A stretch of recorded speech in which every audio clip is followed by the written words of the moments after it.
Citi Field in New York, the New York Mets play the Atlanta Braves. Friday Night Baseball is presented by Jeep. New York Mets baseball on SNY is brought to you by Jeep. Visit Jeep.com today. By Geico, the #1 insurer in the New York market. By the NYCB family of banks. Is that good? By Budweiser, still brewed the hard way. This Bud's for you. And by Pepsi, the official soft drink of Major League Baseball.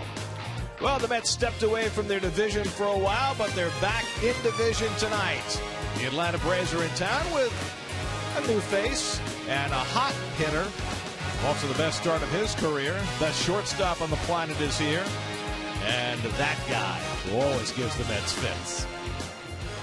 And a pleasant good evening, everybody, and welcome to Citi Field. Gary Cohen, Keith Hernandez with you tonight as the Mets open a 3-game weekend series against the Braves. You know, the Braves got off to a 5-0 start this year. The Mets have beaten them 4 of 6. They've hit well. Their starting pitching's been okay, but the Achilles heel for Atlanta has been their bullpen, the worst in the major leagues so far. They just blew a 3-run lead against San Diego yesterday and lost in the 11th inning. So if you're the Mets going into this series, Keith, is there something you can do to get yourselves into that Braves bullpen a little faster? Well, you can't just be generic about this and be collective. You have to look at the starting pitcher. First, you have to get to the bullpen. You have to knock out the starter. Does the starter walk a lot of guys? Does he give up more hits than innings pitched? If you got a guy out there that throws strikes and hardly walks anybody, then you're going to be more aggressive at the plate. If you got a guy that's going to walk a lot of people, and I always looked in the fact that if your guy had 50 innings pitched and had 25 walks, that's too many walks, then you might want to take a little bit more, look for your count. But I think ultimately you want to knock the pitcher out of the game, be aggressive when you're up at the plate, and get into the bullpen that way. Braves have already lost 9 games this year. They led after 6 innings. Of course, the better formula is just never to trail at all, and Bartolo Colon has that in his hands. He lost a very tough game in Arizona his last time out. Well, he's given up 12 home runs this year. You know, Bartolo, that's been his problem. A 2-run shot. He was winning 1-0 there in Arizona. Lost a real tough ball game. But you know what?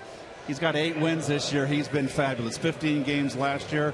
He's fun to watch at the plate. Lifetime and 8 starts against the Braves. He's 6-2. He's beaten them twice already this year. And the Mets will see the left-hander Alex Wood for the 2nd time this season. Well, he's got a little funkadelic motion here, herky-jerky motion. The Mets have given him fits.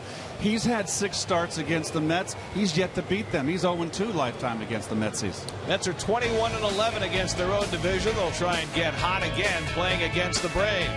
Mets and Braves at Citi Field. All the action coming your way tonight on SNY.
Visit Jeep.com today.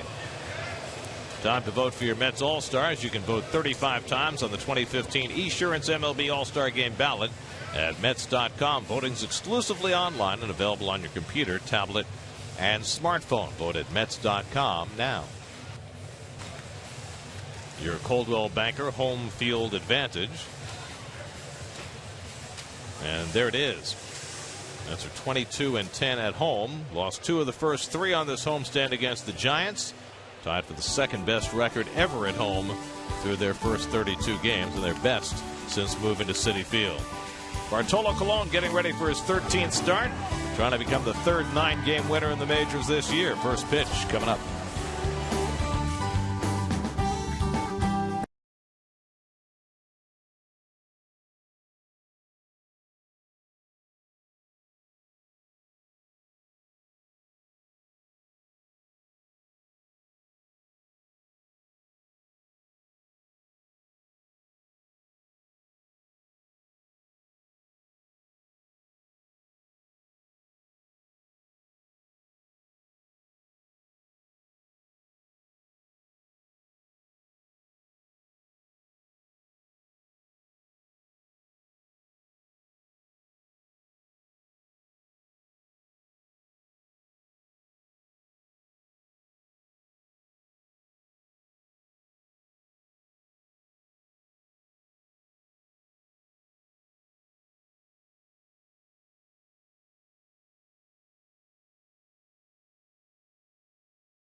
First 15,000 fans will receive a Mets cap courtesy of Nathan's Famous. After the game, all kids 12 and under can run the bases in the Mr. Met Dash. For tickets, visit Mets.com/Family Sundays. Bartolo Colon taking the hill. Getting ready to perform his magic. 42-year-old looking for his 9th win of the year. Here's the starting lineup for the Braves tonight. Cameron Maybin's been red hot. Freddie Freeman's had a terrific year. Nick Markakis is hit for a high average, high on base percentage, but does not have a home run this year. That's the cleanup hitter you're talking about. Braves at 29-31, 2 games under 500, and 2.5 games behind the first place Mets. And their starting pitcher tonight, your Jeep starting pitcher, Senor Bartolo Colon. 8-4. Look at the walks, folks. 6 walks, 75 2/3. The 12 home runs are alarming, but Bartolo's a guy that he's going to not overpowering anymore. He's around the plate. He's going to give him up. He's 8-4. He's one of the big winners in baseball at 42 years of age. And we'll take a look at your Metsy Lexus defense, and Mayberry Jr. out in left field with the left-hander Wood out there. Today, Kadire switches over to first base. Dilson Herrera last night had 11 assists, and that tied a Met record held by, before a game, assists by Chuck Heller and Ray Ordonez. And that record gets the start tonight. Travis d'Arnaud getting a night off. You know, d'Arnaud had a very short rehab stint, and so his legs are still not 100% ready to go. So after 2 games, and Travis played well in those 2 games. He gets the day off today. He'll be back tomorrow. Swung the bat good. Mets did make a player move before the game today. They placed Eric Goodell on the disabled list with an elbow issue, and they recalled Danny Muno, who was only gone for 48 hours but is back on the Mets bench. Kevin Plawecki's status still in limbo. They have diagnosed the source of his dizziness to a sinus infection. Whether he's available to play or not, we don't know, but he is on the active roster. So housekeeping cleaned up. Bartolo ready to go. Jace Peterson leads off for the Braves, hitting at .275. And Cologne's first pitch of the night is too high, and we're underway. Peterson has to miss a couple of games last week with a thumb injury. He got a cortisone shot in his left thumb, and since then he's been tearing it up, hitting .381 in the 5 games since he came back. Cortisone is a miracle. Popped up behind third, and Campbell tracking it as he goes, and that's the first out of the night. So 1 out and nobody on. Bartolo with his 8 wins is tied for second in the National League for wins with Michael Wacha with the Cardinals. And Mr. Cole for the Pirates is on top of the heap. What a year he's having. 9 wins. 2 pitchers in the major leagues have won 9. Garrett Cole and Felix Hernandez, and Cologne trying to join them tonight. He was pretty far along in getting that done his last start last Saturday in Arizona. Here's Cameron Maybin, who has been a revelation this year. The oft-injured Maybin traded to the Braves run on the eve of opening day, and he has had a marvelous time of it, hitting .298 with a .370 on base percentage. And with Campbell playing back at third, Maybin bluffing at a bunt. Here your T-Mobile game changer. June batting averages. The Mets certainly got enough of Nuri Aoki over the last 3 days. It's red hot right there. And Mr. Panic as well. Now they get to see Maybin. Bartolo, you noticed last pitch, not that pitch, the pitch before was 90. He's got a little something extra on his fastball today. We're back to what, the six-day rotation, Gary? Well, Terry Collins was not exactly happy about having to talk about this all over again. But, you know, when they first made the adjustment last week, Ronnie and I were in Arizona, and I think we pretty much nailed it. The Mets don't have a 6-man rotation. They don't have a 5-man rotation. What they have is a 6-day rotation, which basically means if there's an off day, they'll use 5 starters. If there's not an off day, they might use 6, and that's what they're going to do this weekend. Maybin reaches for the slider and fouls it off. So Dylan G, who was in the bullpen, will make a spot start on Sunday, and that's the way it's going to go. So it's basically, and Terry put it this way today, it's 5 starters plus a spot starter. It used to be in the old days when you had a 4-man rotation and you played double headers every Sunday. You had to have that swing starter, that 5th starter to pitch that 2nd game of a doubleheader. 1-2 from Cologne, and it's pounded foul. The bottom line is that with Harvey on a fairly strict innings limit, and Syndergaard and DeGrom in areas where they've never been before, if you project them out over the full season, they have to save starts somewhere, and this is how they're going to do it. And they'll give those guys 5 days rest rather than 4 as much as they can. And they certainly have the abundance of starting pitching available to do that with what's here and with Steven Matz on the way. Just off the corner, 2-2 to Maybin. Matz just yesterday had an unusually tough start. They kind of got to him early. Only lasted 4 innings here. 8th pitch of the at bat is grounded to Hopper to Flores, and the accurate throw gets Maybin for the 2nd out. See Michael Kadire playing first base, just the 5th game he started at first base this year. You know, the game plan coming into the season was for him to play first base against almost every lefty. But Lucas Dudas hit lefties so well that hasn't happened. Lucas is getting the day off today because he's been slumping. Lucas in a big slump right now. Well, here's Freddie Freeman. Wow. Another great year. Well, 530 slugging percentage is the highest of his career. He's hit 11 home runs. 11 home runs, 19 doubles, 37 RBI, 39 runs. And you recall, Gary, that when the season started, we all three said, "Oh, anybody going to pitch to him?" Well, he's certainly putting up the numbers. 1-2-3 inning for Cologne in the top of the first. Mets come to bat in the bottom with no score.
Flores' career, he has hit cleanup.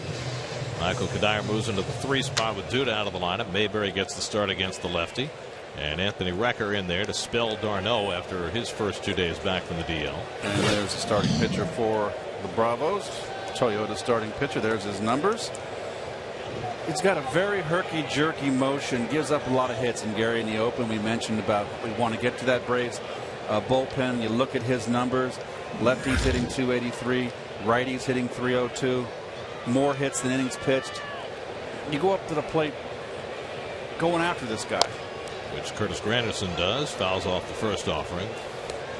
Curtis has a home run against Wood in 4 career at bats, but this year Curtis hitting just 143 against left-handed pitching. The Mets as a team are pretty much even against lefties and righties. 244 against lefties, 241 against righties. And Wood quickly ahead on Granderson 0-2. This is the kind of pitcher right here that I wouldn't like because of the peculiar, what would you say, what kind of motion he has. It's like all elbows and whatever. I won't go any further. Well, the only comparison I can make is with the White Sox Chris Sale. Now, Sale throws harder than Wood, but they both give you that incredible level of deception from the left side. And for all you folks that are my age out there, what comes to mind, strike 3, good up and in fastball right there. What comes to my mind, Kurt Simmons back in the 60s with the Phillies and Cardinals, and another Philly pitcher, Art Mahaffey. Good pitch up and in with 2 strikes. Game hasn't changed. Hitters are vulnerable in when they're behind the count. So 1 out and nobody on. Now Juan Lagares sitting second in the order for the 2nd straight day. Lagares over the last 7 games hitting .379, and he has been hitting the ball hard consistently when he swings at strikes. He's been fishing a little bit, but that's something that hopefully Juan will improve on as he becomes more experienced. And Coors Light Bravo defense. Veteran out there in left field, Gomes, they got from the Red Sox. Simmons, of course, platinum man out there at short. The veteran Przinsky behind the plate. It's a lot of veteran journeymen in that lineup now. Gomes and Uribe and Przinsky, guys who are basically placeholders as the Braves try and muddle their way through this season. A season in which they didn't have a lot of expectations, but then started the year 5-0, and that certainly raised the bar. And in a division where the Nationals have really not been able to put the pedal to the metal, and the Mets have been kind of stumbling along after their 13-3 start, the Braves are right there, just 2.5 games out. Well, you know what? Everybody kind of sold the Braves down the river, said it was going to be a tough year, and Freddie Gonzalez has done a heck of a job with this ball club. Another good slider. Wood off to a good start. So back-to-back strikeouts for Wood to start the night. Little cutter. Well, that's actually a slider. And there's Laguerre's chasing. There are the standings in the National League East. Mets sitting on top. The Nats just 2 games over 500, dealing with all sorts of injury problems to their rotation and to their lineup now. The big disappointment, I think, so far, there's 2 of them, is that Washington's underachieving. Now, they had injuries. And Miami's been, everybody had a higher ceiling for the Marlins, and they just haven't put it together. Michael Cuddyer, the hero of last night's win with a walk-off hit in the bottom of the 9th. His first walk-off hit in 9 years. Popped up in foul territory, and Freeman should have room. And that retires the side. So an easy 1-2-3 inning for Alex Wood to start his night. After 1, Mets and Braves, no score.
Mets and Braves go to the 2nd inning with no score. Feels like summer. That's good. Just make sure you stay hydrated. Nick Markakis leads off in the 2nd inning. It's been an odd year for Markakis. Hitting .305, top 10 in the league in on-base percentage. But look at the 0 in the home run column. 141 career home runs. He's hit as many as 23 in a season, but in his first year in the National League, nary a home run through 223 at-bats. Of course, he did have disc surgery in December, and you certainly have to wonder whether that has something to do with the power outage for Markakis.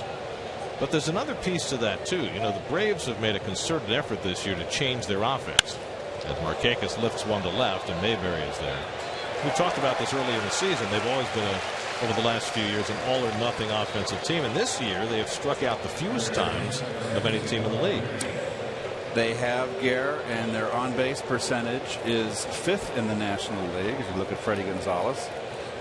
So they're definitely made some changes. I think that a lot has to do with John Hart taking over a completely whole different philosophy. They jettisoned a lot of players. But they're a veteran team. And Kevin Seitzer, the hitting coach, and they're approaching their at-bats much the way he did during his career. This is Juan Uribe, who the Braves picked up 2 weeks ago from the Dodgers in a 6-player deal. Alberto Caspo, Eric Stoltz among those who went to L.A. in that trade.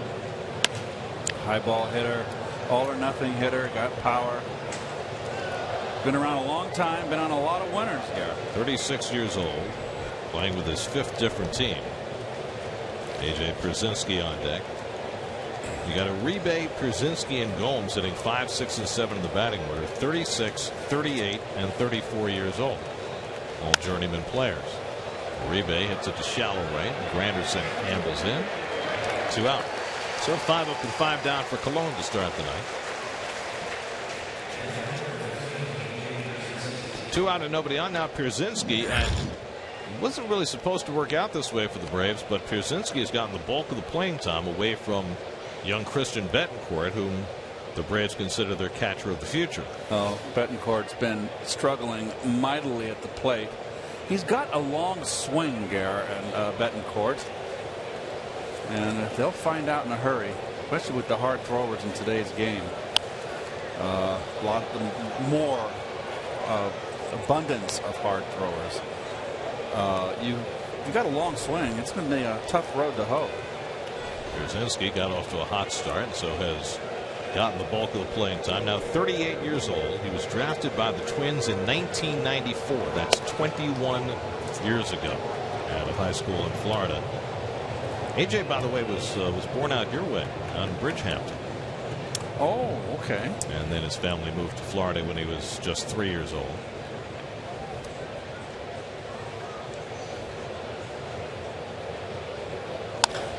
Driven to center field. Lagares chasing back. Easy. And gets there to make the catch. Easy for him. Isn't everything? You know, the more and more I look at him, the more and more when he gets under something, he elopes after it like Willie Mays.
With SNY Game Day on SNY.TV, featuring pitch-by-pitch coverage, player cards, and in-depth stats. Check out SNY Game Day on SNY.TV, your online home of all things New York sports. Wilmer Flores batting cleanup tonight. Leads off the home second inning. Wilmer, the first Mets shortstop in 13 years to start a game in the cleanup spot. Got to go back to May 4th, 2002, when John Valentin, playing shortstop, batted cleanup for the Mets. And Flores doing it for the first time in his career. Terry Collins said it's just a one-day thing, with Duda out of the lineup tonight, getting a day off. But it's always a badge of honor in some regard to bat cleanup. Certainly there's 3 spots in that order that are the aces, and that's 3 and 4. Fly ball, well hit to left center. Gomes going back to the warning track, back at the wall. It's out of here! Making like a cleanup hitter. Wilmer Flores hits his 10th home run of the year, and the Mets have a 1-0 lead.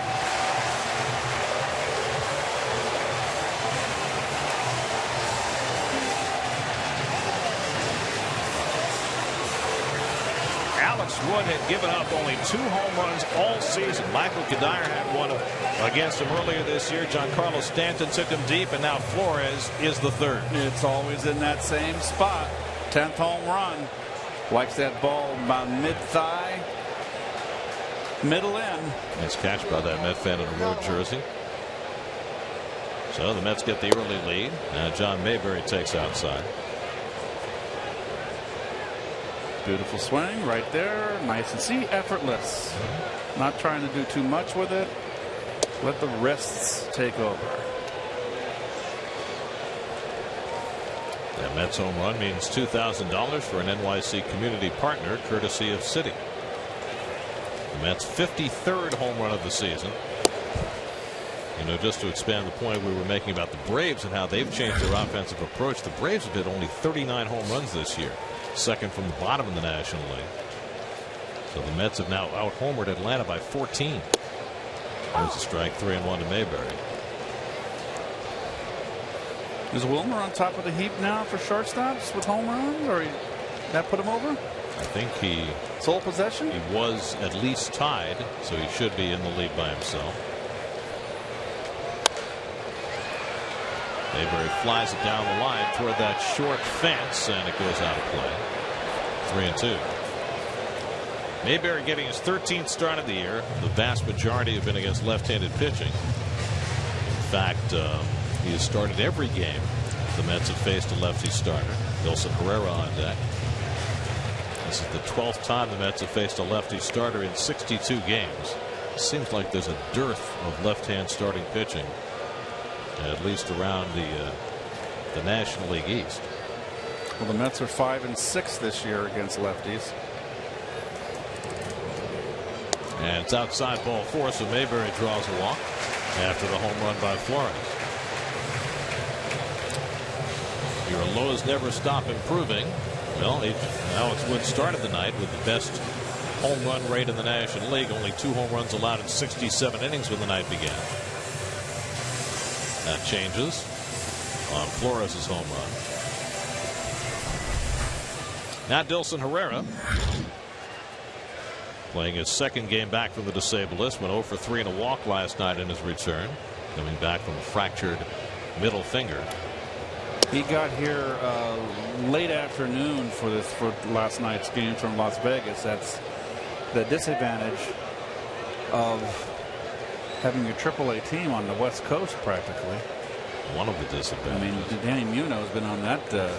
Needs a SS supersonic transport. They don't make them anymore. Munoz had just left and recalled today with Eric Goodell going on the DL.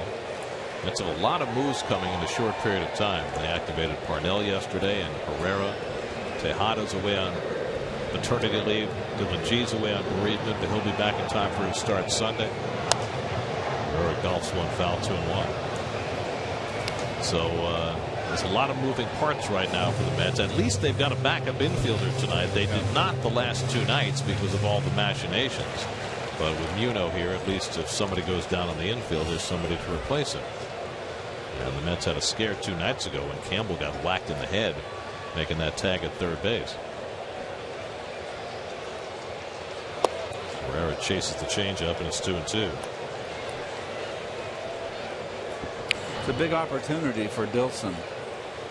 Last year he was very impressive. Did not have a good spring. Was one of the early guys sent down. He's 21 years of age. It's a big opportunity for him right now. Got a little window.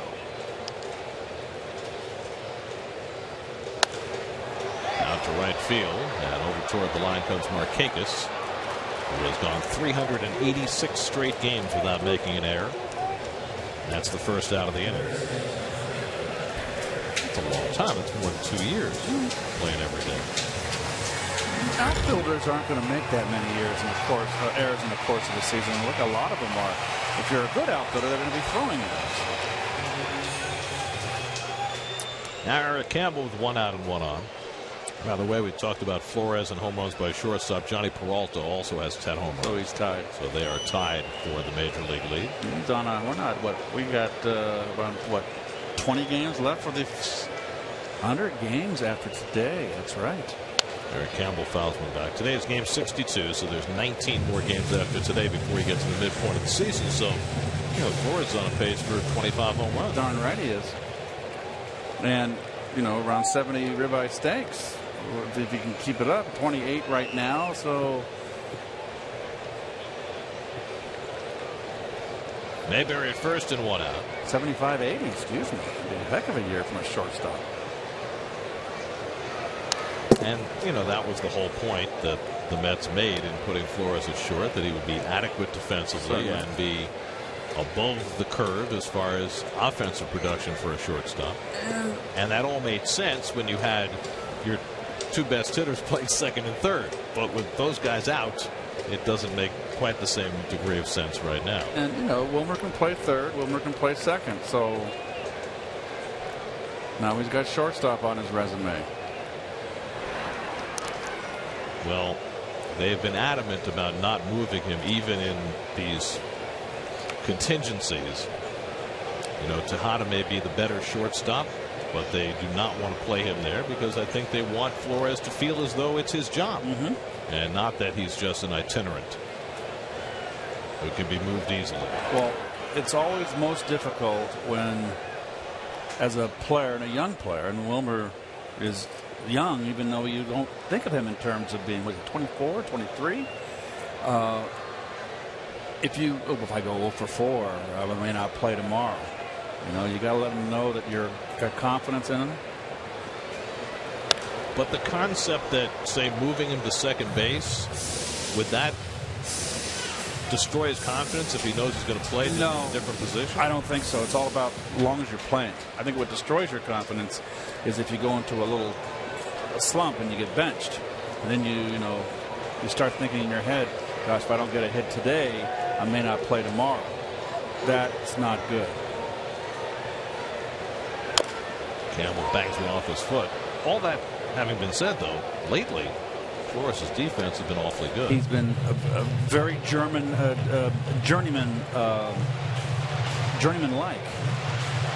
Don't ask me how that German came in. A journeyman is an old baseball term. He has really worked hard, and I love his fundamentals with his glove. He uses 2 hands. He's not a fancy Dan. A lot of his errors, Gary, have been throwing. He drops his arm, and he tends to throw that little ball that runs down the line. Seems to have cleaned that up as well over the last few weeks. Campbell drives one to left, but Gomes is right there. Boy, how many times in the last couple of days has Eric Campbell hit a hard line drive to left for an out? That's 2 yesterday, and now tonight. See, he got towards the end of the back, Jerry. You see the top hand come over. It's a ball really he wants to really hit to the ball, any hitter. You want to hit, unless you're standing on top of the plate, you want to drive into right center field. Opposite field gap, which Campbell can do. He's just been a little bit too quick. So 2 out. Mayberry's still at first. Now Anthony Recker starting for the 4th time in the last 7 games.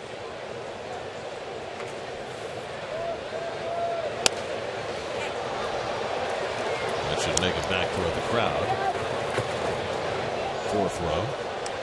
Well, all these brand new ballparks, where were you when I played? You got all these beautiful seats for the fans down there, and I love it. Get them closer to the action. Remember, there was only Wrigley Field that was closest to the action. And when you get the fans closer and that better seat behind home plate, it takes away the foul territory, and that's beautiful for a hitter. The worst one, of course, is Oakland, which has oceans of foul territory. And the old Candlestick was vast, too.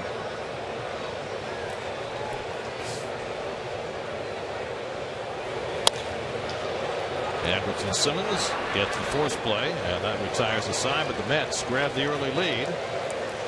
Newly minted cleanup hitter Wilmer Flores celebrating his new spot in the lineup.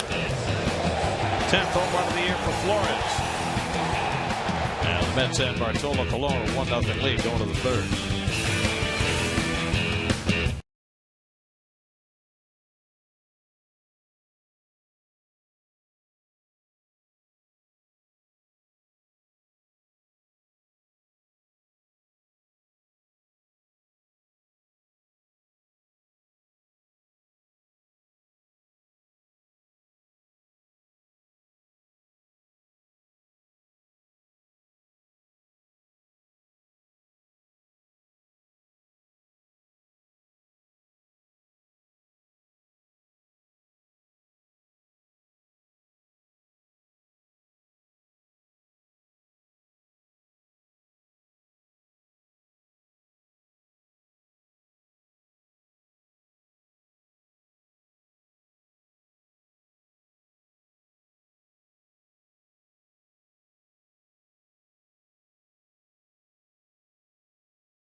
Nothing lead. Johnny Gomes will lead off for the Braves, and we'll check in with Steve Gelb. Steve? Well, Gary, as you guys were talking about in that last half inning, Wilmer Flores' defense much better here over the last month or so. Just one error in the last 24 games after 9 in his first 30. Now, Keith, as you said, most of those errors, the throwing variety, 8 of his 10 this season are throwing errors. It's really been just a simple adjustment. Like you said again, as Johnny Gomes gets hit by a pitch right there. But as you said, Keith, when Wilmer Flores drops his arm and throws, the ball tends to run down the line. So Tim Tuffle said to him pretty simply, stop aiming at first base, aim a couple feet to the right. That's what Wilmer Flores has done. The ball now runs right to the first baseman. Voila, problem solved. Yes, you throw it to the right field side of first base, and the ball will sink or bleed back towards first base. And, you know, the first baseman also, Howard Johnson was a notorious sinker ball thrower, Steve, and I would always throw when he got the ball, I'd give him a target to my right with my right hand, my glove hand, and something for him to aim at. Johnny Gomes hit on his elbow pad. It still stung a little bit. No, it got his bone. It found the open area. And for Colon, that's the first batter he's hit this season after 77 2/3 innings. Maybe it has something to do with the fact that Gomes took Colon deep earlier this year. Who knows? Anderson Simmons sitting 8th in the order, and he takes a strike. So Gomes got hit by a pitch, and then, oh well, that's just off the hip.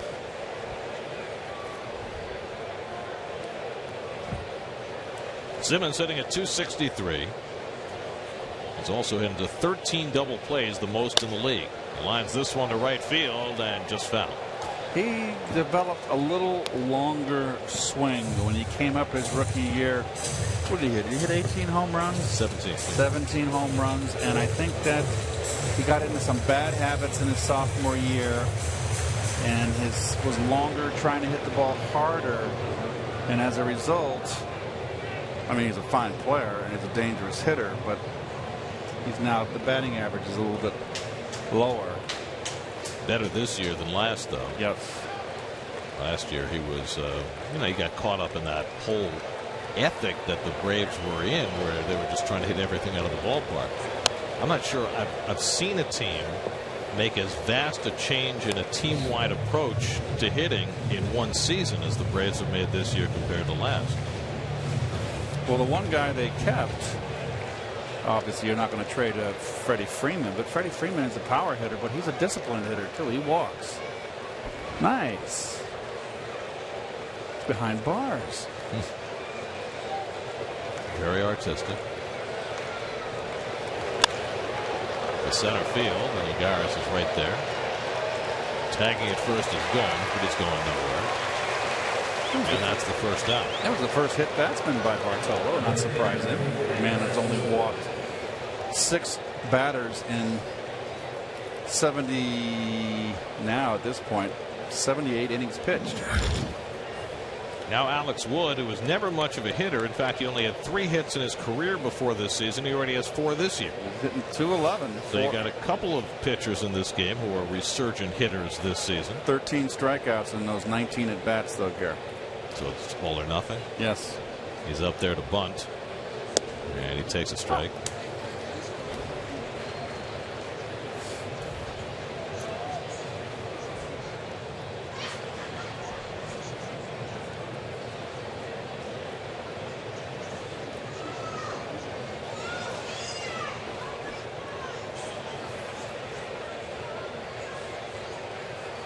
Campbell creeping in at third. Wood gets a good bunt down. Malone will go to first with it. 1-4 on the sacrifice. 4th sacrifice of the year for Wood. Can't do it any better than that.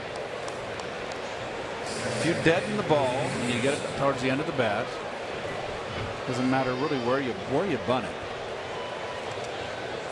It's 99.9% of the time going to be successful. That's very successful. Yeah. That's 1 in 1,000 that you mess up. Look it up. Here's Jace Peterson, who fouled out to third base to open the game.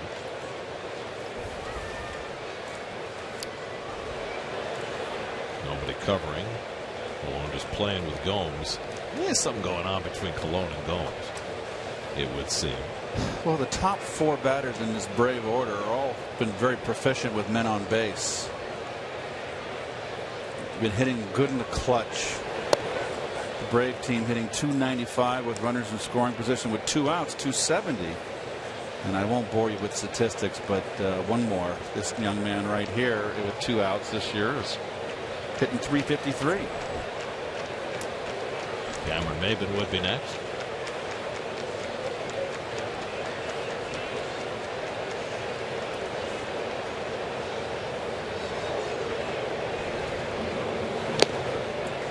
Fastball giving Peterson fits, and it's 1-1. 91 from Cologne. He's got some maybe the 6-day rotation is really helping Bart out, because he's the type of guy that he's been around a long time. He's going to adjust to anything, to any situation. He's a pro.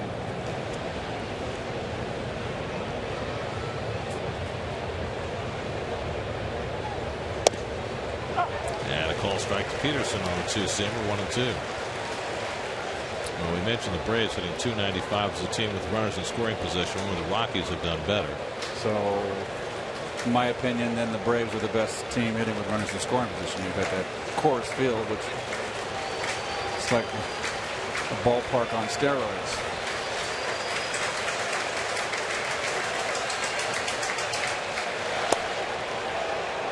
Two and 2 to Peterson.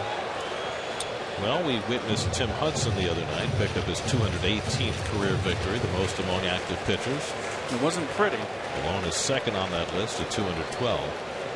His last start, he had a 1-0 lead early on a home run by Juan Lagares, much like he has a 1-0 lead early tonight. He carried a shutout till 2 out of the 7th, when he gave up a single and a home run, 2 consecutive pitches, and that was enough to beat him.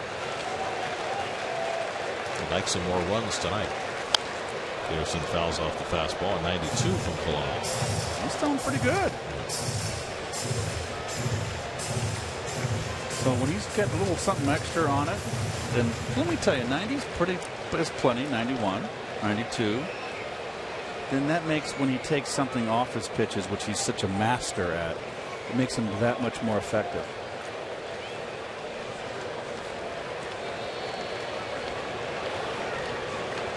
Gomes at second and 2 out.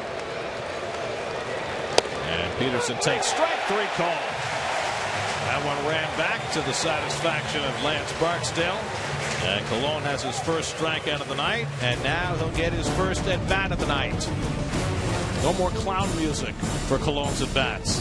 He's taking it seriously. He's got the longest hitting streak in the Mets lineup tonight. Did you know that? I do, because you told me earlier.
Long getting his first strikeout on that last pitch at the top of the inning. That's a movement. That's what he. That's his.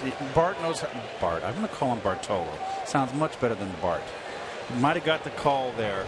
He knows how to get that movement, and he comes inside when he's in trouble. He knows when he's ahead in the count. He goes inside. He knows how to pitch. Bartolo has a habit early in the game of taking some pitches, but here, after watching one, he pops it up, and Freeman and Pierzynski almost collide.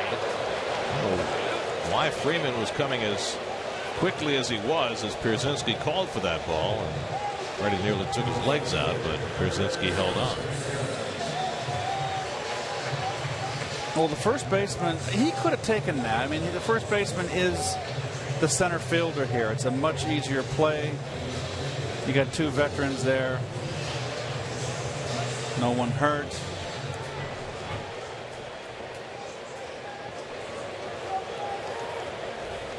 So Colon retired for the first down, and now Curtis Granderson, who struck out his first trip.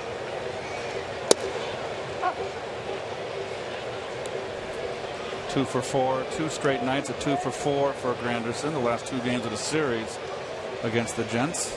And then he got hit by a pitch, which led to the winning run in the 9th inning last night. On an 0-2 pitch from Sergio Romo, they got the whole thing started. Juan Lagares on deck.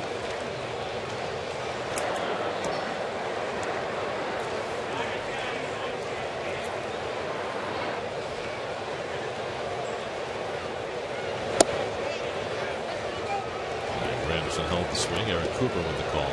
1-2.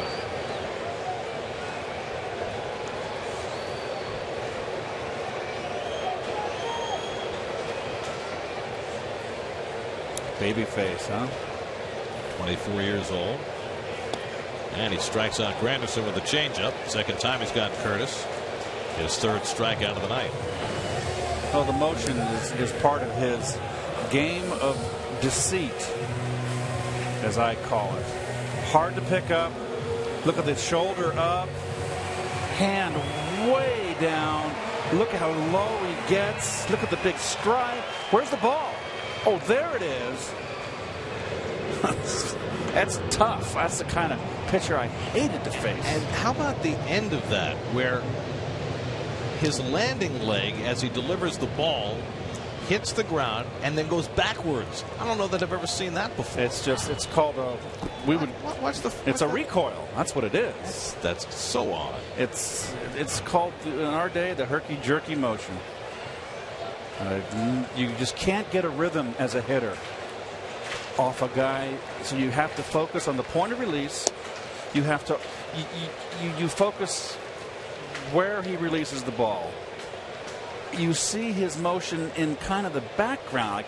It's hard for me to explain, but you're zeroing in on the point of release.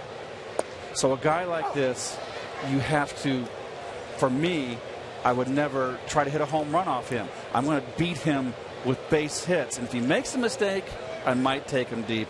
But a guy like him, I don't want to hit his sinker in. I'm looking for the ball away and hit a little gapper, hopefully in the opposite field. And Juan again chasing. Brzezinski runs after it and gets the out at first. So 4 strikeouts for Wood, and he has himself a 1-2-3 inning in the third. After 3, 1-0 Mets.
Let's look at tonight's Verizon trivia question. Who led the Braves in stolen bases when they won the World Series in 1995?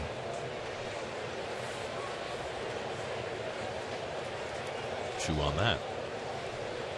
Cameron Maybin leads off the 4th against Bartolo Colon. Maybin bounced out to short his first time up. Maybin, Freeman, and Markakis 2, 3, and 4 in the Atlanta batting order. Braves have had just one base runner. Johnny Gomes was hit by a pitch leading off in the 3rd. And Maybin pops it up. Kadire should have plenty of room. That's Bartolo's 3rd pitch right there. It was a hanging slider right down the middle. And really, that's a pitch that Bartolo sprinkles in. And so you get away with him sometimes. And this time he did. Look at that. Right down the pipe on a tee.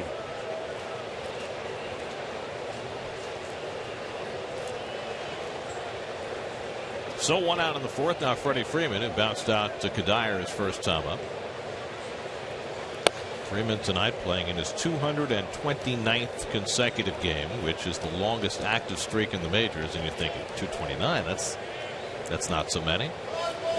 It's just a very strange statistics here. One of the best hitters in the game, certainly in the National League, and having a terrific year.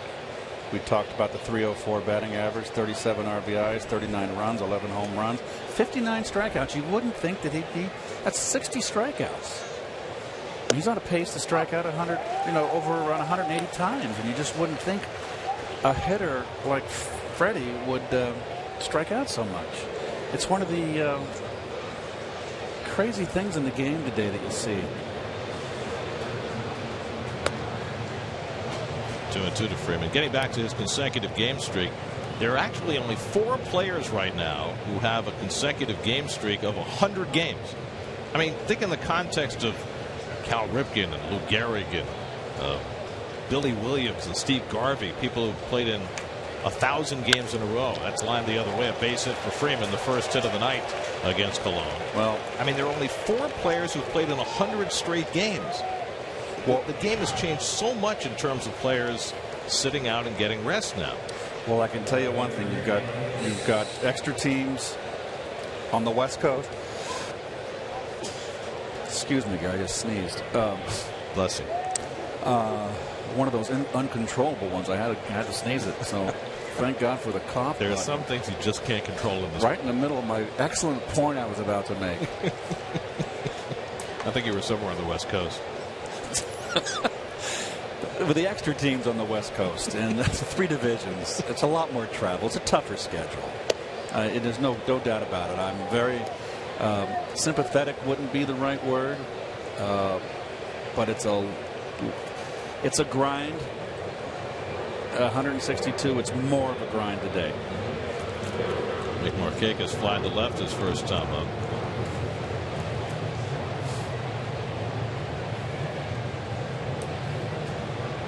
Just for reference, behind Freeman, the other players who played in 100 straight games or more right now: Kyle Seager in Seattle, 186. Chris Coghlan, which shocked me because he's not even an everyday player, 122 for the Cubs. And Ender Inciarte in Arizona, 118. And that's it. Only 4 players who played in 100 straight games. I played in 161 one year. St. Louis, I believe. The Mets have had only 2 players in their history playing 162. Felix Millan did it. John Oliver did it. I never had a desire to play every day. It was all, you can always count on me for 155. I always liked getting a little spell. Middle of the season. Never in the beginning. I didn't need it. I was strong. June, July, but August, late July to the end of the season, that stretch run, don't give me a rest. Toward the line comes Mayberry. And Markakis retired 2 out. What do you think, other than catcher, of course, would be the hardest position to play every game in? As far as taxing physically? Yeah. That's a tough one. Would it be shortstop? Would it be center field? I mean, I'm going to be partial to first base, because if you're playing for a team that hasn't got a good pitching staff, I've been out there. Let me tell you, hold a runner on and you got to come off first base. That'll wear you out. There were times I was tired doing it. Who gets more activity opposed to the pitcher and catcher in the course of a game than first base? You get more action. But I used to always hate charging the bunt if you had a pitcher that didn't throw strike, just to drive me crazy. Or you had a pitcher that couldn't bunt. That's taxing, and always holding the runner on. Back in the days in AstroTurf, a lot of teams had cutouts around the bases, and it was hot. But I always forced myself to come off hard, off the bag to cover ground. Uribe takes off the plate. Now, it's a very parochial answer, which I fully expected. To me, it's not a position. It's a type of player. A base stealer, to me. Okay, sure. Would have the toughest time because of all those, especially now with the head first slide. Oh, sure. That's the remarkable thing about Ricky Henderson and Lou Brock. Well, Henderson took days off. But still, it wears you down. Right. Well, I mean, we saw with Jose Reyes. I mean, the year he stole 78 bases, all those head first slides. When Lou Stole 100 was when he broke the single season, Ty Cobb single season record. Lou wasn't a spring chicken. He was like 35.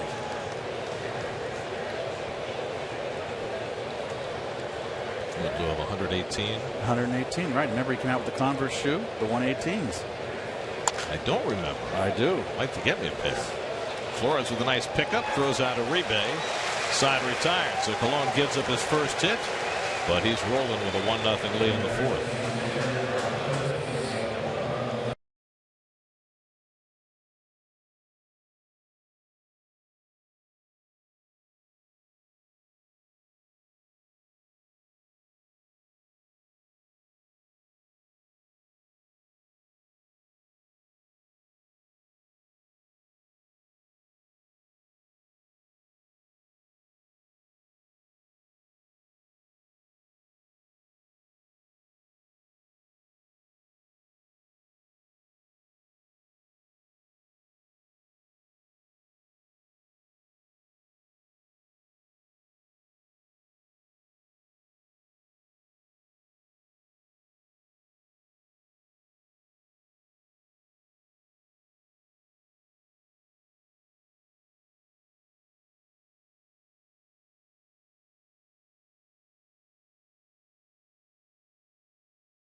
Mets with a 1-0 lead. There are Alex Wood's numbers, home and away, much better away from Turner Field. See, presented by DraftKings. Play daily fantasy baseball for free on DraftKings.com. Enter promo code NYM for free entry. Go. I love that photograph right there. It's still of him. That's the point of release. He's at 3/4. So see, when you freeze frame him, fly ball to right field, Del Monte right there. When you freeze frame Wood with all that herky-jerky and elbows and shoulder up and leg kick and recoil, that freeze frame shot of him right there, that's where you want to focus. He's got to let the ball go. He lets it go at 3/4. Now Wilmer Flores, who's responsible for the only run of this game, his 10th home run of the year in the second inning. And he takes a strike. So we mentioned Flores hitting cleanup for the first time tonight. Wilmer has now hit in 7 different spots in the batting order this season. No Met has ever hit in all 9 spots in the batting order in a single season. Has anybody hit 8 spots? Well, Flores is still missing leadoff and third. I could see him hitting third. I'm not sure I could see him hitting leadoff. If he could run, boy, he'd be a heck of a leadoff hitter. Well, the problem is he has just a .279 on base percentage, which doesn't play well in the leadoff spot. Doesn't walk much. In fact, last night he drew a walk, and it snapped a 110 plate appearance stretch of not drawing a walk, longest for a Met in over 10 years. But he's got a 3-1 count here against Wood. And he draws another walk right on cue. Second one given up tonight by Wood. And only the 7th walk Flores has drawn this year. By the way, I just got an interesting stat about batting order position. You hit cleanup 84 times in your career, but never as a Met. Boy, you had Strawberry and Carter. When am I going to do that? Well, they might have had a day off here and there. But it just never worked out that way. was very comfortable in that 3-hole. When you hit cleanup with the Cardinals, who was hitting third? That's a very good question. Maybe McGee? Willie? There's John Mayberry. Maybe Tommy Herr? No, Tommy was always second. At that point, Tommy had never hit third, I think, when I was there. He didn't go to the 3rd hole. Then he replaced me there the next season. Because he had a year he drove in 110 runs. The next following year was 80. No, 85. He had the big year. And Wood, after walking Flores, falls behind Mayberry, and that'll draw him a visit from A.J. Pierzynski.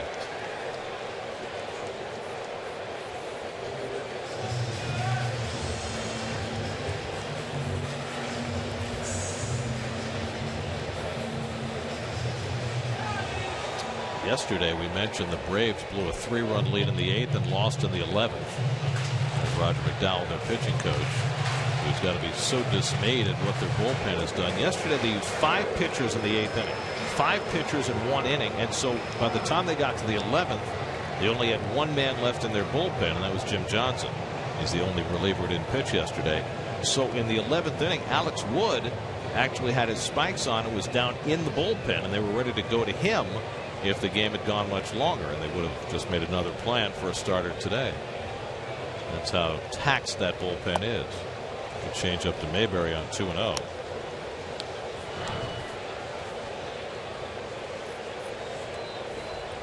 So the way the Braves are constructed right now, it is so essential for their starters to get deep into games. Tomorrow, their best starter will be on the mound, Shelby Miller. Want to match up tomorrow, Miller against Jacob deGrom. You and Ron have that next 2 games. I'm off the next 2 days, but I tell you what, I will. If I'm around the house, I'll be in and out watching that one tomorrow. I always love the great pitching matchups. So you're not doing Sunday's game either? No. So that means you don't have to learn how to pronounce Fultonevich? Nope. Hit in the air, deep left center field. Back goes Gomes to the warning track. Back at the wall. It's out of here. John Mayberry with his 3rd home run of the year. A 2-run shot. The Mets with their 2nd home run of the night. That's 3-0 New York.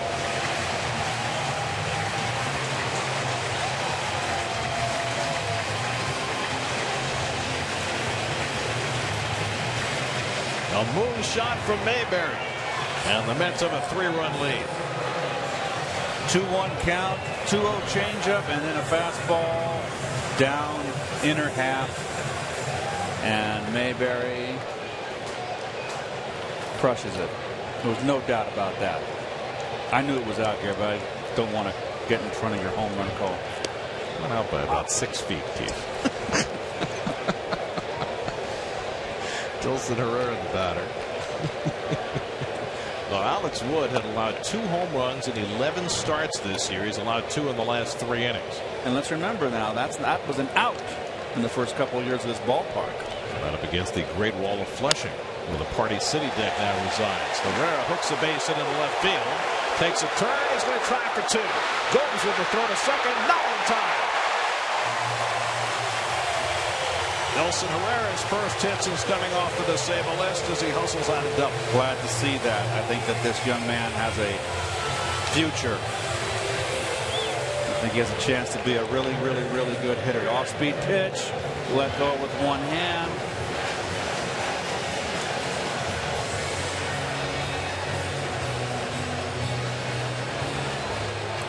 Kind of hesitated around first. Just kind of stutter stepped and then said, okay, I think I'll take it. Good choice.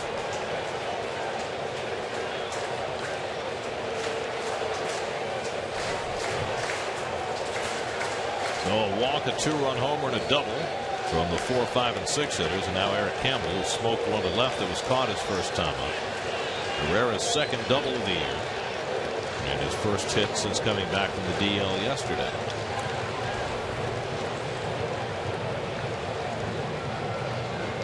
So Alex Wood knocked back on his heels. And Campbell hits one out to center field. May have been angling back. Tagging at second Herrera. And he can stroll over to third. Now there are 2 out. Well, what I've seen from Wood And remember, he came into this ball game only giving up 2 home runs in the whole season. In 11 starts, giving up 2 here. He gets in trouble against the right-handers when he throws a straight fastball. If he needs to get more consistent with his sinker, he's been hurt twice, the 2 home runs on fastballs that were inside. I'm sure he meant to throw sinkers, and they didn't sink. He's really got to have that sink, and that's, he's got such a hard sinker, thus coming in only the 2 home runs. Well, the Braves are going to walk Anthony Recker, a 149 hitter, to pitch to Bartolo Colon. Have they not heard the news? Spread the news. You're leaving today? Hey, Recker, despite he's got a tough job hitting 149 coming into the game, he's still very, very, very dangerous up there. It's a left-hand pitcher. He can run into a fastball and hit it a long way. I don't like to walk the 8th hitter, but this inning has been a little alarming. I'd make that move and pitch to Colon. Freddie Gonzalez looked at the numbers and saw Recker has 2 home runs this year, and they're both against a lefty named Wood. It wasn't Alex Wood, it was Travis Wood, but still. That's the 2 home runs tonight. That's $4,000 for the city community home runs. First intentional walk of the year for Recker. And so Colon, who has a hit in 3 straight games, which was the longest hitting streak of anybody in the lineup coming into the day, and has already driven in 3 runs this year, which ties him for the lead among major league pitchers. That's with 1st and 3rd and 2 out. Where's Recker going to go? The one thing you're going to do, you don't want to steal a base, and if you get thrown out, particularly if you're not a stolen base threat, you don't want Colon leading the inning off. I don't get it. The Mets have some young pitchers who can swing the bats, and with Colon having an unlikely surge as a hitter, the Mets pitchers have 21 hits, which is the most of any staff in the majors.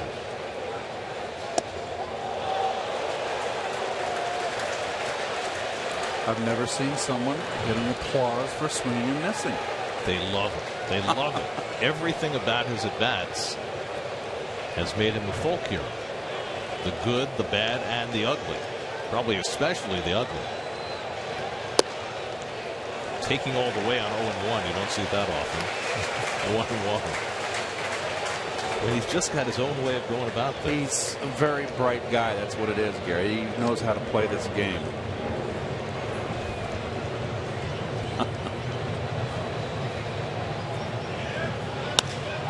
Center field, Maven coming on and picks it off to end the inning. But Colon making a bid for yet another hit and another RBI. Mets will settle for 2 in the 4th inning as Colon gets a big hand.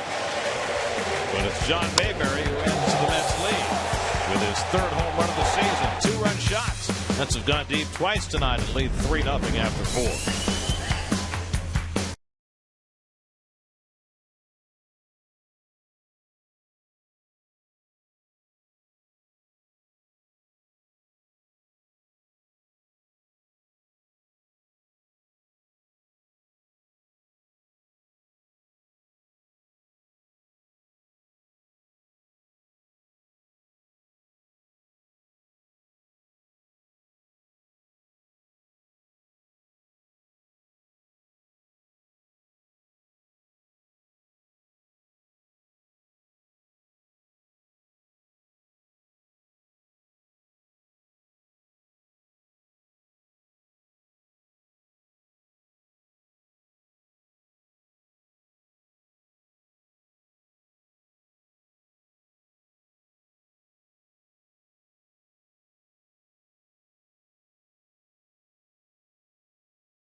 Your Coors Timeless Moment brought to you by Coors Banquet, and there's no greater city in the world to look at any time of day, but particularly at sunset. I miss living in the city. Then move back. No. Okay. So I you miss it, but not. Well, it's just. But I kept my condo and rented it. You know, yeah, but I didn't. It's just too expensive. I need big living space, Gary, and it's cost you a lot of money. You want the deck in the backyard. 2 divorces, forget it. I'm leaking oil. So you'll be working till you're 90. Is that what you're saying? That's only to our advantage. That's true. Bartolo Colon now with a 3-0 lead faces A.J. Pierzynski leading off in the 5th, and A.J. takes a strike. Pierzynski fly to center his first time up.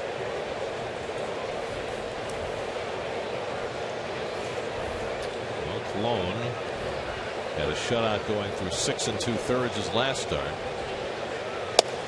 And he's allowed just 1 hit through 4 innings tonight.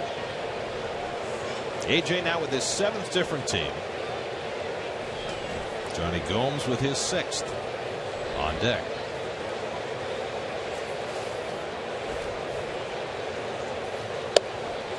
So I can always tell when Bartolo has it or doesn't have it, and it's always against the left-hand hitters, Gary, because he pitches inside, and not so much when he throws a strike, but when he misses throwing inside, he misses inside off the plate.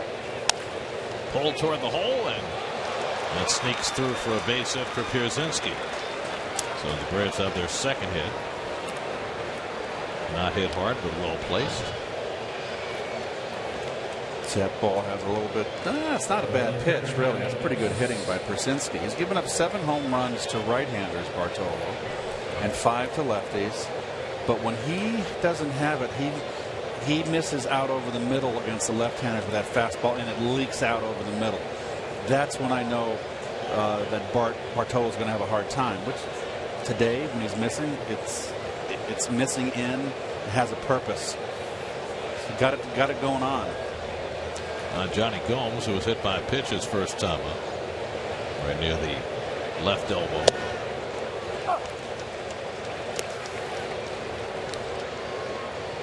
You see the numbers against Bart. Much better for the left-hand hitters, and both hits he's given up tonight have been to left-hand hitters. Gomes, though, is in the lineup because of his proficiency against Colon. This is only the 25th game that Gomes has started this year. If not for Gomes' numbers, probably would have been Kelly Johnson playing left field tonight. But Gomes 8 for 24 with 3 home runs against Colon. He's having a tough year. He really hasn't done much. 206 this year. Struggling.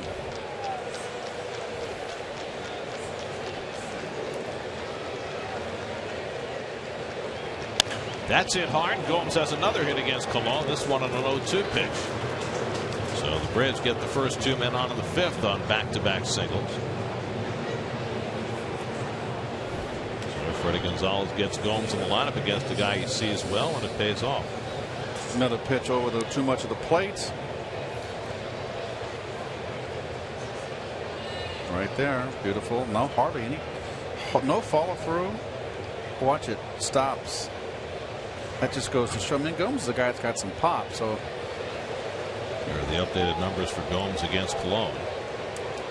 So 1st and 2nd, nobody out. Andrelton Simmons comes to the plate at the tying run. Simmons fly to center his first time up. The pitcher, Alex Wood, is on deck. And Colon misses away. First time the Braves have had 2 men on in an inning tonight. Lance Barksdale has been very, very excellent behind the plate tonight. Very consistent, calling good balls and strikes. Toward the hole, past the diving Kadire and into right field. Pierzynski will be held up at 3rd, and the Braves have the bases loaded and nobody out. Inside out by Simmons, which was something that he does real well. Ball down the middle, and the ball he could pull, and he's going all the way to the opposite field, and Pierzynski just doesn't run well.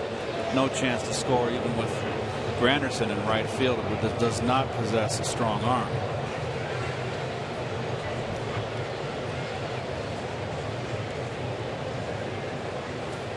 So now the pitcher Wood with a chance to do some damage. He has 3 RBIs this year. Przinsky at third, Gomes at second, Simmons at first, and nobody out. Tying runs on base. And Colon with a crisis to deal with for the first time tonight.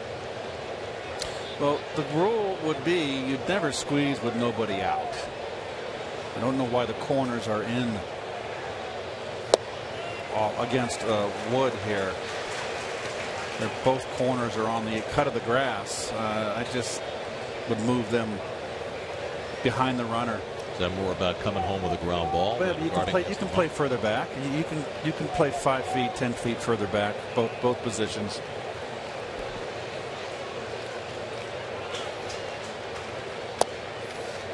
You're not going to squeeze with the bases loaded and nobody out. I mean, it's just that is a rule. And you've got, believe it or not, Bartolo Colon, for all the talk about him being overweight, he can field his position. Yeah. He is an excellent fielder. Reminds you very much of Rick Rush. Yes, absolutely. He's quick. A big guy who could field. That's just off the corner. Call that I think Bartolo was expecting from Barksdale and didn't get. 2-1. Could have gone either way. It's a pitcher up there. And he did miss. Recker held it for Barksdale to inspect, but not to his liking, and now it's 2-1.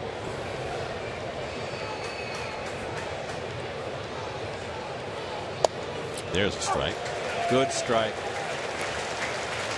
The good pitchers, when they need to make the pitch in a tight situation, and when I need to make the pitch, it's when they're behind the count, 2-1, 3-1, 3-1, 1-0. They make a strike, but a good strike. That's why they win. Now on 2-2. It's off the plate and a full count to the pitcher. Well, Colon doesn't walk many. Only 6 walks in 80 innings this year. 2 strikes on the hitter and the corner's still in, Garrett. So I think that's all about trying to get a double play by way of home plate for the corner guys. You haven't got a fast runner on third in Przinsky. He's a truck horse. No offense. Gomes also a slow runner at second. Simmons runs pretty well at first. 3-2 to Wood. And he fouls it away. Colon's not going to walk him. It's just not his DNA. I mean, I guess it's possible. That 99.9% thing you were talking about. Exactly. It comes into play again. So Wood's going to have to hit his way through this at bat. I mentioned he's become an improved hitter this year. 4 hits this year after just 3 in his career coming into this season.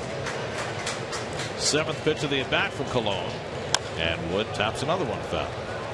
Hung in there on a good sinking fastball.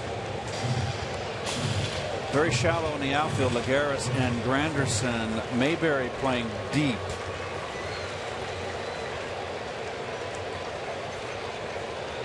Deeper.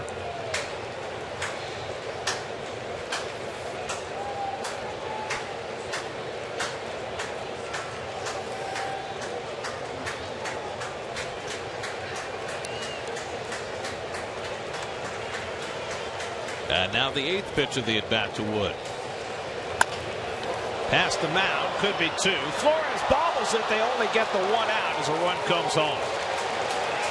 Pierzynski scores to cut the Mets' lead to 3-1. I think they would have had a hard time turning 2. Wood was really busting down the line. Runs pretty well. Ball not hit sharply enough. And Flores knows he's got to make it quick. Look at Wood down there. That would not have been 2. You're just very fortunate that ball did not wander a little further away. And Wood, he's hustling. He picks up his 4th RBI of the year. No error. You can't assume a double play. Pretty good at bat by the young man, the pitcher. So now it's 3-1. 1st and 3rd and 1 out for Jace Peterson, who has fouled out to 3rd and taken a call 3rd strike. Remember, the call 3rd strike was a fastball in. You're going right back in. Beautiful time to look inside. First pitch. Oh. Why did I have to get old? Oh, so much fun. Older. Yes. Not yet. Well, Peterson's done a great job this year getting a runner in from third with less than 2 out. And he's got Gomes, not a speedster, at third. Wood, the pitcher, at first.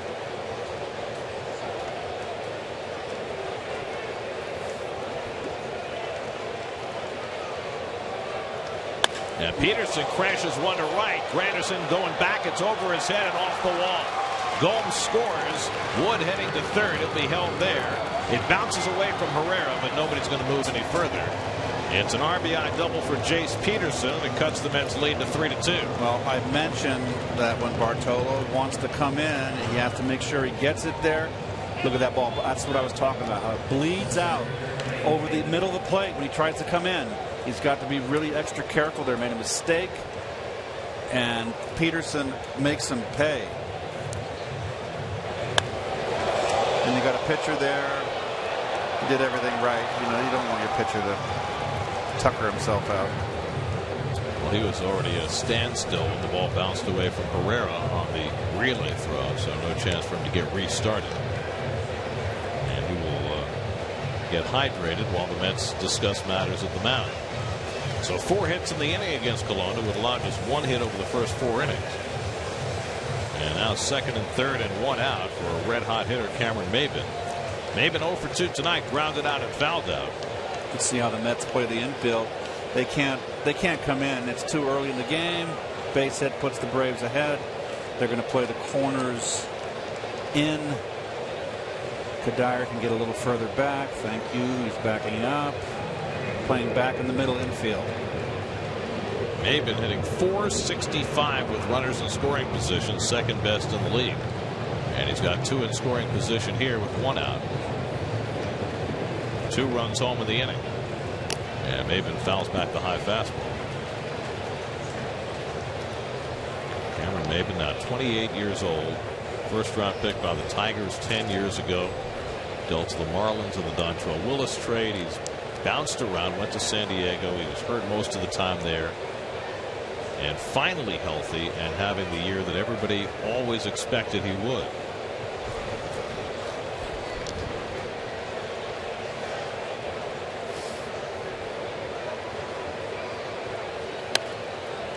Got jammed and fouls it off 0-2. Boy, oh boy, it could be a 2-0 count. You just got to put the ball in play here and tie the ball game up. Mets are conceding a run. Cannot strike out. We showed it earlier that Braves have been right near the top, hitting with runners in scoring position.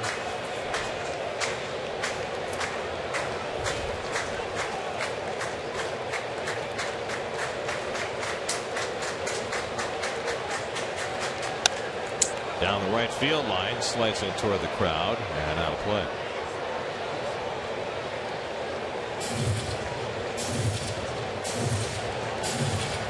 Krasinski having Rector having a word with Bartolo. Was an 0-2 count, and it was right down the pipe. Not Cologne-like. It's got 2 pitches to waste. Now it's Torres up in the Mets bullpen. Well, Cologne's already given up a hit on an 0-2 count in this inning. Johnny Gomes singled on an 0-2 pitch. Got a big out to get here, ahead on Maybin 0-2. Wood at third, Peterson at second, and 1 out. And Maybin goes down swinging. Big strikeout for Cologne, just his second of the night, and now they're 2 away. Well, Maybin did not swing at a strike. And that's a good bait pitch right there, the sinker. You saw that? You just got to put the ball in play, Gare. And now the Mets are going to intentionally walk Freddie Freeman to get to Nick Markakis. Well, I think that's a no-brainer. You think, with 2 out? I don't want Freeman to beat me. I mean, Markakis is a tough mark. Freeman's got 37 RBIs. Markakis has got 17, but Markakis is hitting .399 with men in scoring position. So it's pick your poison here. I don't want anything to do with Freeman. I've seen too much. I've seen him do too much damage. Well, Colon has controlled Markakis so far tonight, gotten him on 2 fly balls to left field, and that's the guy they prefer to face here. So the first walk of the night for Colon is an intentional pass. That's his first intentional pass of the season. So a huge moment in this game. The Mets cling to a 3-2 lead. Bases loaded, 2 out, and the cleanup hitter Nick Markakis at the plate. So basically, Terry Collins here, Gary, is picking his poison. It does set up a force at every base with 2 outs, which is a good thing. It does open up a double to 3 runs. And you got 2 good hitters, but you got a perennial all-star out there who you just walked.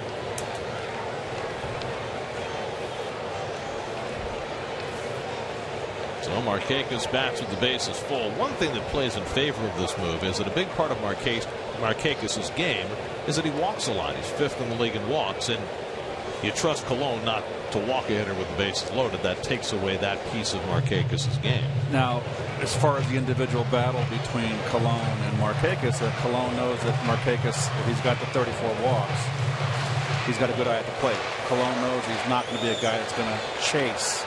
I wouldn't be surprised if Bartolo goes after him. We'll see.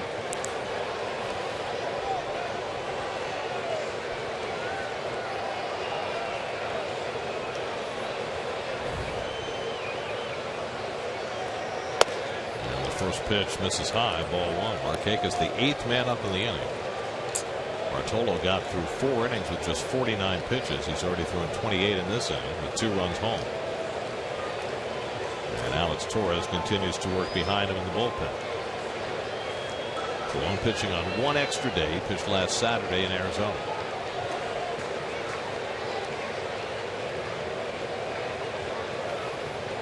And now he's behind on Markakis, 2-0. He wanted 2 fastballs in, Gary. So both pitches Rector set up in there, both fastballs, and he missed up out of the strike zone, middle and away. So now he's up against it here, 2-0. Wouldn't be surprised here if he drops a little dead fish on him.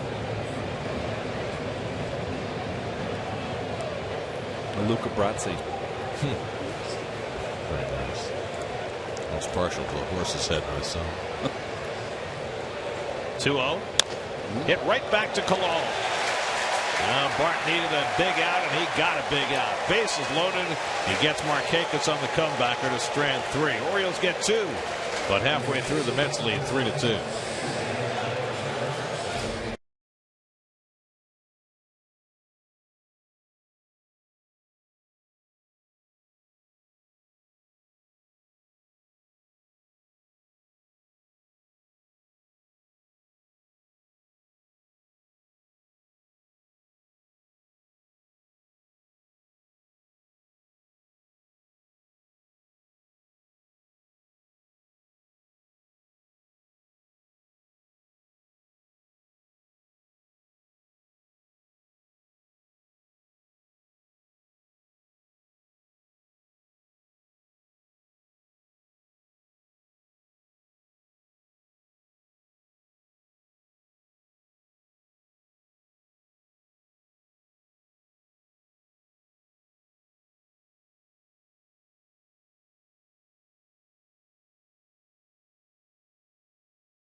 Trivia question: who led the Braves in stolen bases during their 1995 World Series season? Andrew Jones. Oh. Marquise Grissom, who came over to the Braves from the Expos when they were forced to dismantle at the beginning of the 1995 season. Oh, cutie. Lots of youngsters in the ballpark tonight. It's Friday. School is winding down. Nice weekend, warm weather. Place to be.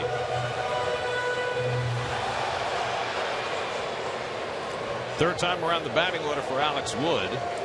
He struck out Curtis Granderson twice. Last night, Curtis struck out in his first 2 at-bats, and then he had 2 singles and a hit by pitch his last 3 plate appearances. And he takes a breaking ball for a strike. Granderson, Lagares, and Kadire at the top of the order. Mets lead at 3-2 on the strength of 2 home runs. Flores a solo shot. Mayberry a 2-run homer. And a wild swing. 0-2. It's just stunning with Wood's motion and his hard sinker and slider for left-handers to be hitting 283 against him. And something's wrong. That should not happen. Granderson lifts one to center, and Maybin barely has to move an inch. 1 out.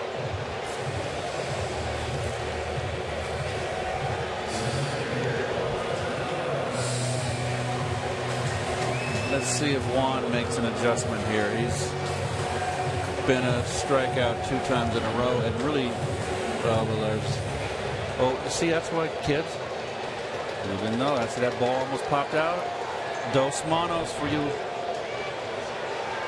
kids out there that speak Spanish, and for you other kids, 2 hands. Always 2 hands. Never take it for granted. Never.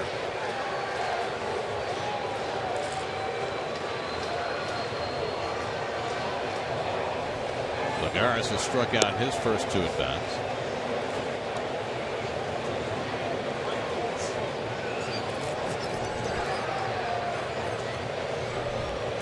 Michael Kadire waits on deck.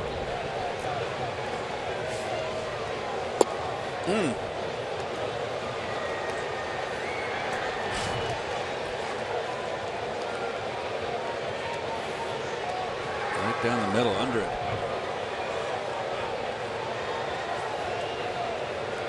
One, 2. He shoots one foul.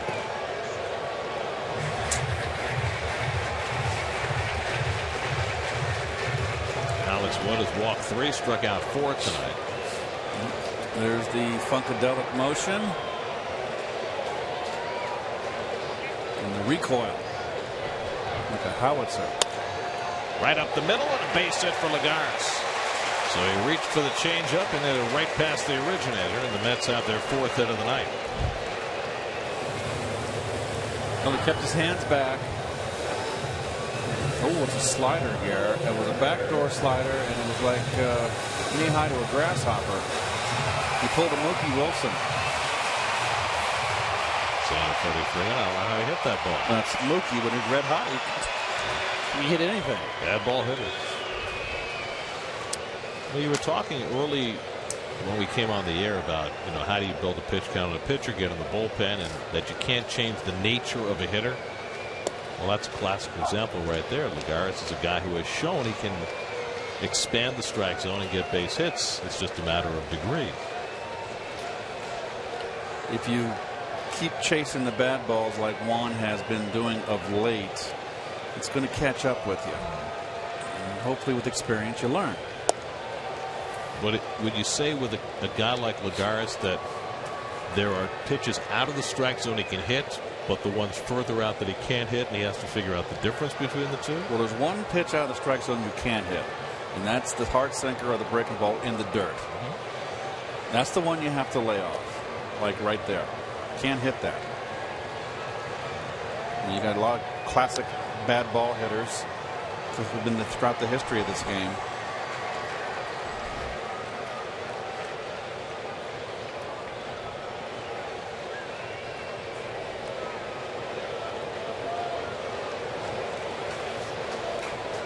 Two and 1 to Kadire is 0 for 2 tonight, and he pulls one down to third. Should be 2. Uribe to Peterson, and a nice turn for the 5-4-3 double play. That gets Alex Wood through the bottom of the 5th. After 5, 3-2 New York.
But how close are he and the Jets to inking a new deal? Plus, hear from Calvin Pryor how he intends to prove his critics wrong this year on the field. On an all-new Jets Nation, Sunday at 7 p.m. only on SNY. We go to the 6th inning at Citi Field. Mets holding a 3-2 lead. Bartolo Colon had a rough 5th inning. Gave up 2 runs, but stranded the bases loaded. Juan Uribe leads off the 6th for Atlanta and takes the pitch high for ball 1. Uribe is flying to right and grounded to short, 0 for 2.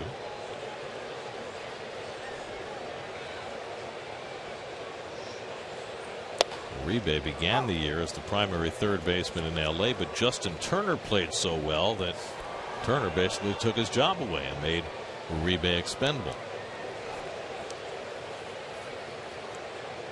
Similar players. In fact, Turner has played so well there are days he's batted cleanup for the Dodgers this year. They're very similar players. Uribe has more power. A.J. Brzezinski on deck. I mean, I know it's complete 20/20 hindsight, but how much could the Mets have used Justin Turner this year with all the problems they've had on their infield with injury and otherwise? Guy they just basically allowed to walk away.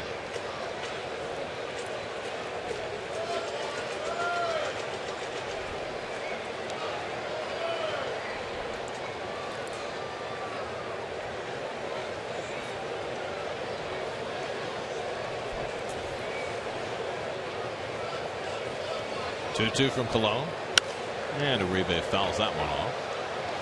Uribe is another unorthodox hitter. He's just so upper body strong, and he does stay level on that high pitch, but it's a swing you wouldn't teach.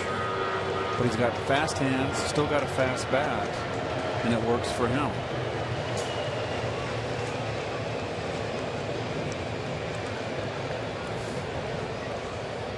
2-2, and he smacks that one toward the gap in right center field, and that ball hits high off the fence. Didn't miss a home run by much, and Uribe into second base with a leadoff double. Well, I said earlier he's a high ball hitter. That was a bolt. High fastball up, Out over the plate. Look at that level swing. That's a signature Uribe swing. You've got to keep the ball down on him.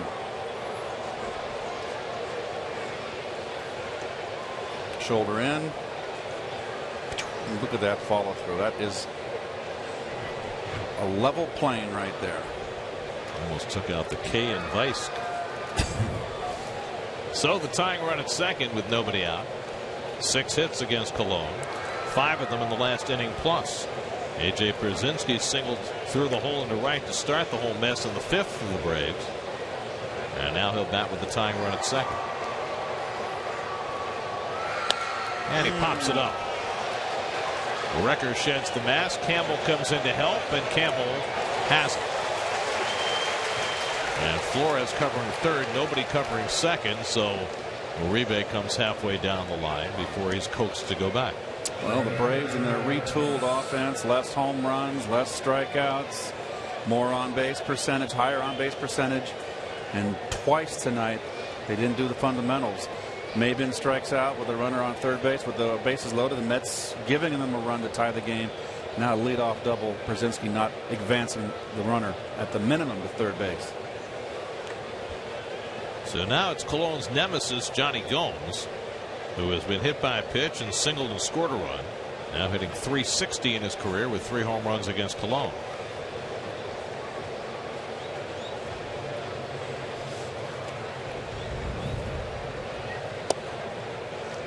Total Cologne at age 42, 8-game winner for the Mets. Of course, he's not the first pitcher of an advanced age to be successful in recent years for the Mets. In fact, in his next start, he'll be matched up against Robert Allen Dickey in Toronto. That'll be terrific. You got that series off. That'll be Thursday night at Rogers Center. Cologne and Dickey. Ron will be doing the play-by-play. Ronnie and I in the booth.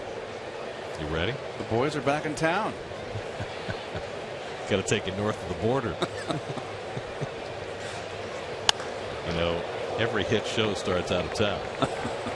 Sometimes out of the country. I thought Ron really did a good job in spring training with the games that I worked with him when he was play-by-play. You guys will be just fine. In fact, I might get the phone call saying, you know what? Take a little longer vacation. With pay. I don't know about that. If that were your call to make, I would appreciate it. Hey, we'll go on strike for you with pay. Gomes right up near the front of the box. And he takes the changeup down, 1-2.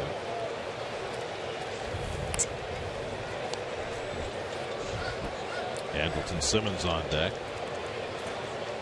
Now Cologne, who was cruising through the first 4, has found plenty of trouble these last 2 innings. About to throw his 90th pitch of the night. And the bullpen is cranking again.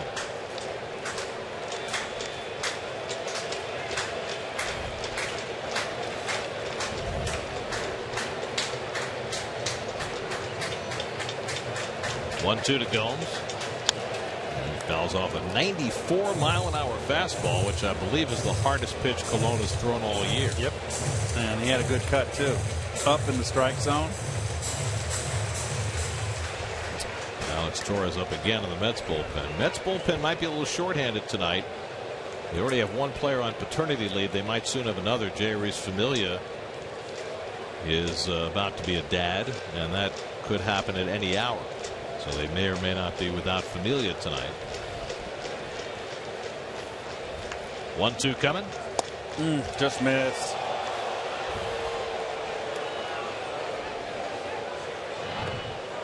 And it missed. Good call. Left side of that Mets infield, Flores and Campbell playing Gomes dead pull.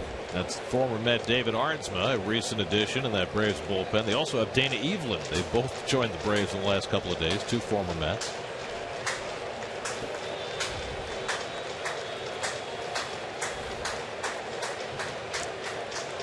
Again, the 2-2 to Gomes. Full foul on Gomes. Just must have great looks at Cologne. It's a good battle right here, isn't it? I love one. Hasn't thrown more than 97 pitches in a start this year. He's up to 92 now. He's not tired. He can throw 150. I will say this. It's the warmest, most humid night he's pitched on this year. Well, hey, you got the distinguished service cross when that game you pitched what was last year in St. Louis. Yeah. At the double.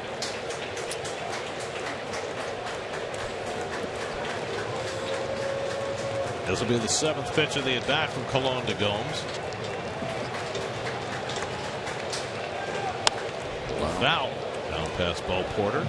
Nice play. Oh, that's very nice. Second effort. Very nice.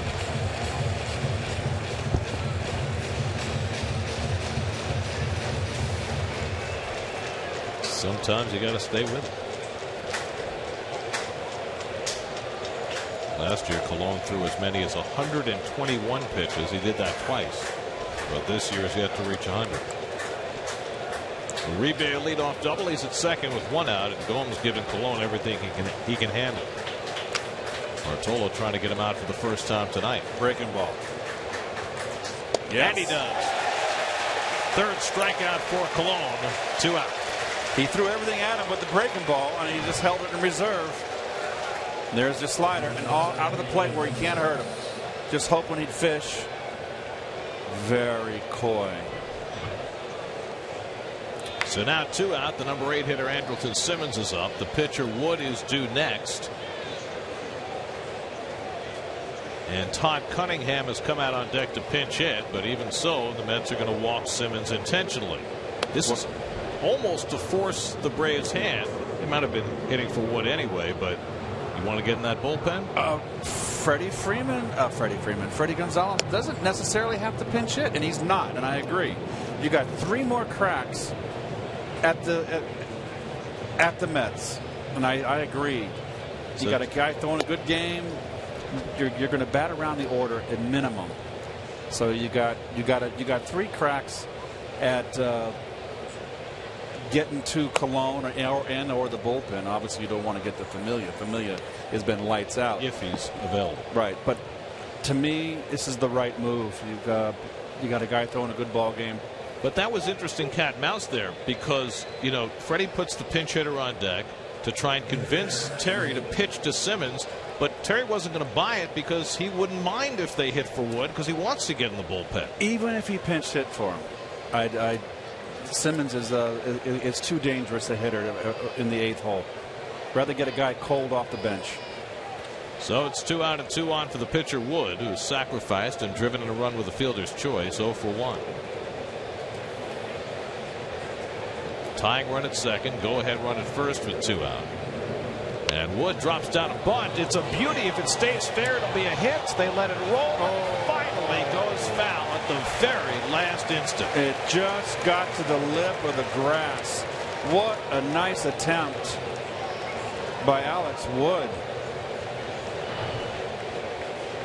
It doesn't get to that cut in the grass. It stays fair. It had just enough momentum to fall over that lip and go foul. Yep. Colon's like a buzzard over that ball. It's like a jeweler with his loop. Checking for the fatal flaw. Now Campbell comes in a step at third after that bunt attempt. And Wood takes a cut, and Colon has to reach a second time on the changeup back to the mound, and he gets himself out of another jam. So Colon works around the leadoff double, keeps the Mets in the lead, 3-2 going to the bottom of the 6th.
Nationals might be interested in trading for Chapman. Would the Reds really deal him? Boy. Here are your city probables for the remainder of this series. Great pitching matchup in tomorrow's 4 o'clock game. Jacob deGrom against Shelby Miller.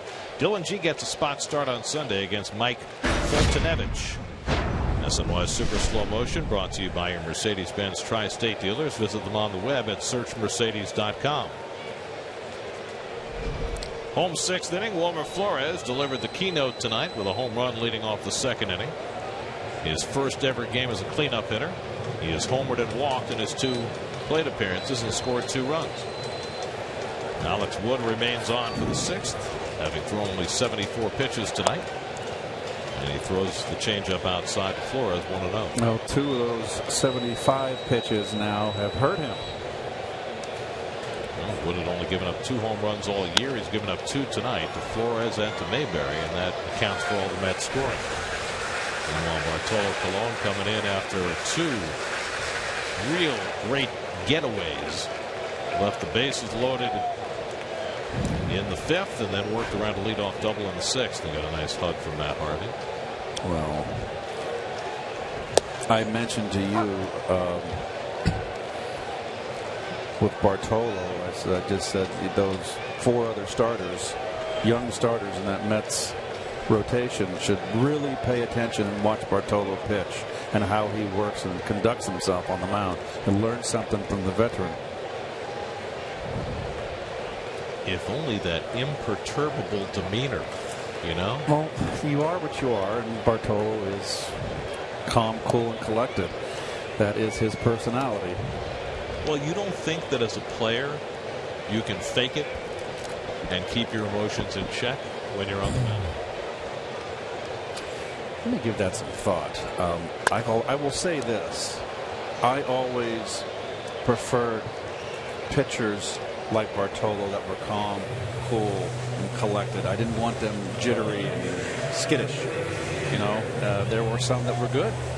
And, I mean, when David Cone got in trouble, his face would get so flush, he'd get red, and it looked like he was on the deathbed. But he'd go deal. Right, Al Leiter. I mean, nobody was more emotional very good than he was.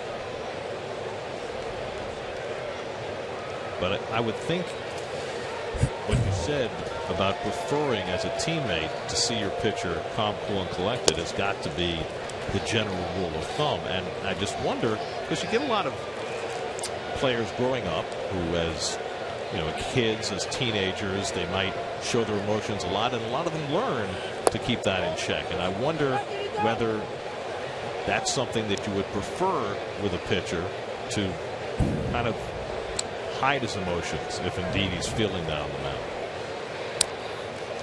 Well, whatever works. You can look at Al Leiter. Al had a wonderful career, but Al, amongst all that nerves. Backing off as Uribe has a long throw to make on a hot pad. It can't be handled by Freeman, and Mayberry is safe. Well, Uribe backed up and made it a longer throw. They're going to give Mayberry credit for a hit. Really? Yep. And that's Howie Carpenter is usually pretty tough on the scoring decision. Okay. Forced me to break out my whiteout. Not Howie Carpenter. It's Jordan Spreckman tonight. I had my red ink out, and I always red ink my errors, Garrett. If you need some whiteout, I've got it right here. Oh, great. Thank you. I'm happy to share. Like the microphone that one time in the Open? We have to have a tape of that somewhere. One of the greatest things ever. Here's Dilson Herrera with Mayberry at first and 1 out. Dilson drilled a double down the left field line his last time up. By the way, we've mentioned a couple of times about Wood and his proclivity for not giving up home runs, and the fact he's given up 2 tonight. It is the first time in his career he's ever given up 2 home runs in a game. And a big ballpark, too.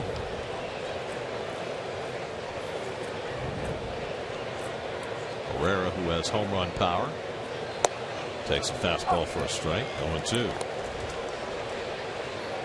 Herrera's a little guy who's got some pop. Yes, he does. He's a little tank. He's strong.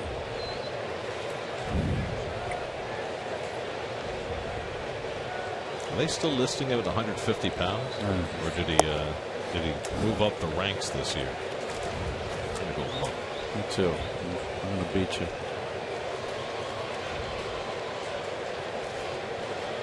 If I knew my alphabet, it would be easier. Well, you do. They 150. Are you kidding me? 5'10", 150. They did not promote him. He's probably a little more than that. He's got strong legs. 1-2, and it's outside. I wonder though, with a guy like Dilson who has got power but is not that big, do you worry about him getting a little too power centric? No, we don't know enough about him yet to really make that judgment. He had double figures in home runs in the minor leagues 2 years. We'll see. I mean, all of his home runs, Garrett, last year were line drive. I mean, were line drives. So you don't have to swing from your shoes to hit home runs. Even if you're 5'10", 150. There's been a lot of guys, like a Mel Ott. Well, he had the right field fence, though. And the big leg kick. Yep. 3-2. Mayberry at first with one out. Not running. And Herrera lays off, and it's ball 4. Nice at bat. Got from 0-2 to a walk. The 4th of the night given up by Alex Wood.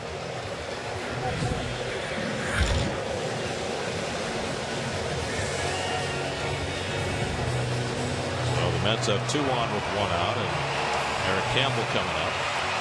Roger Goodell is going to take a trip to the mound to talk to Wood as David Arnsma gets up again to the Braves bullpen. Campbell has been pulling the ball a little bit. Last at bat flew out to center field. You got a left-hand sinker baller up there. Needs a double play. Look to shoot that ball to right field. Pitcher's going to want you to roll over here and try to pull an off-speed sinking changeup or the hard sinker and get a 6-4 3 double play.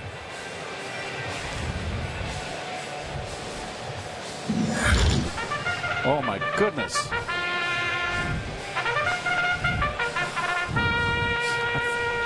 Well, now that the Belmont has passed, there's always the Meadowlands. Well, they said American Pharoah might run up in Saratoga. That would be fantastic. Wouldn't that be wonderful? Running the Travers. That's the big 3-year-old race late in the summer.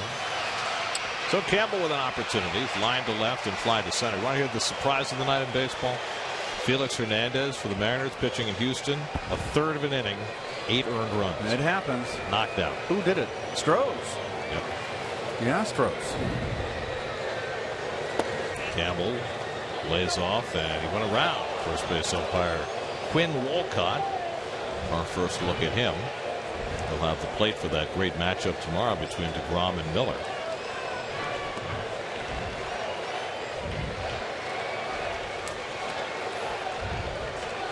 Campbell hitting just 167 with runners in scoring position this year. The big at bat right here.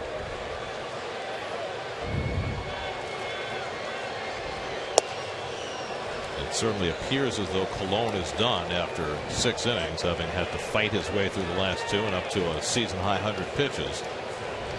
So the Mets would like to get a more substantial lead before going to the bullpen. Recker on deck, and then Darno behind him, grabbing a bat, ready to pinch hit for Colon.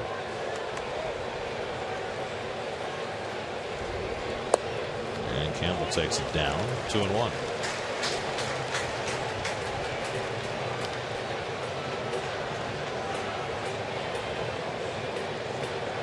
I love peanuts at the ballpark. You do? I never was big on it. It's a great rhythm to eating peanuts. I always baseball. I always liked the hot dog. I always liked the hot dog at the Pickoff trying, it goes into center field. Mayberry up and running. Maben makes the throw to second, and Herrera slides in safely. Maben didn't know what to do. So a very wide pickoff throw, and the Mets advance runners to second and third. Let's take a peek at the indecision here. Terrible throw. He's got a shot to throw out. Mayberry, easy. And he changes his mind. Poor choice.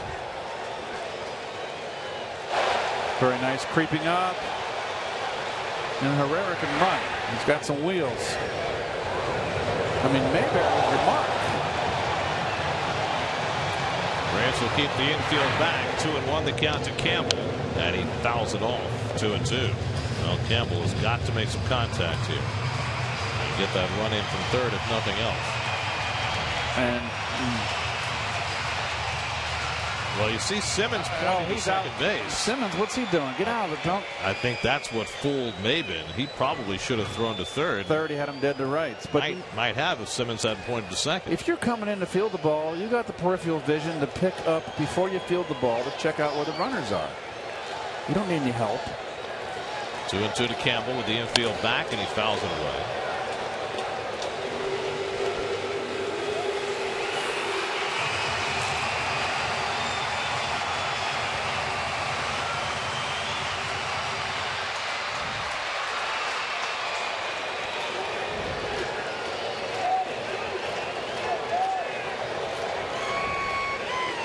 Is 4 for 10, getting a runner in from third with less than 2 out. It's been the same spot Maben was in earlier in the game. That was the one that hit right there. Good swing.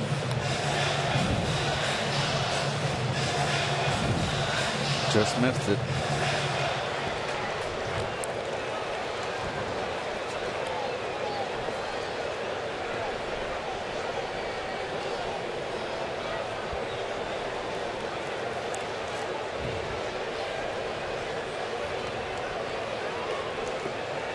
Mayberry at third, Herrera at second. 7th pitch of the at-bat coming to Campbell. And he checks his swing, and he held it in time. 3-2. Good eye. Open base. You got Wrecker on deck. Good eye.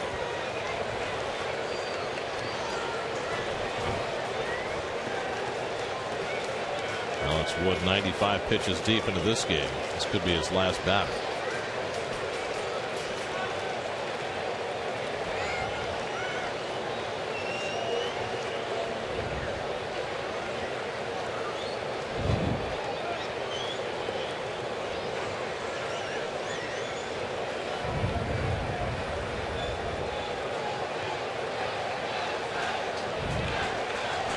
Three-two to Campbell. Fouls that one away. And back to a breaking ball. So he tends Wood. He's got to be very careful with his breaking ball, because remember that one freeze frame we had of him? He throws 3/4, Gary. So his slider is going to, when he's up, it's going to stay flat like that one, and that's going to get him in a world of trouble. And I would go to the old reliable, try to throw a little sink here. Just try to get a ground ball.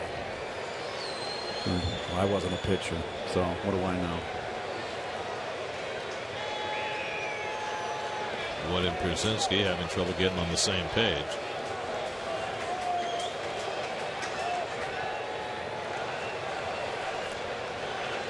That's yellow fingernails. 9th pitch of the at-bat from Wood to Campbell. Pulled to the left side. That'll get a run in. Simmons makes the overhand throw to get Campbell, but Mayberry scores, and the Mets have a 4-2 lead.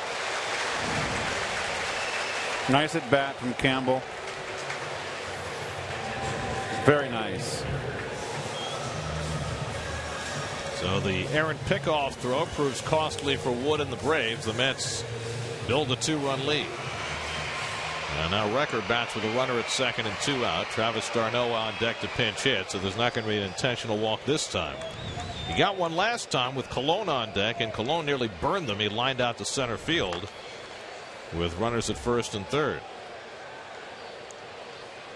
Wrecker getting the start today. d'Arnaud a day off after playing 2 games off the disabled list. And back to a breaking ball for a strike. Interesting.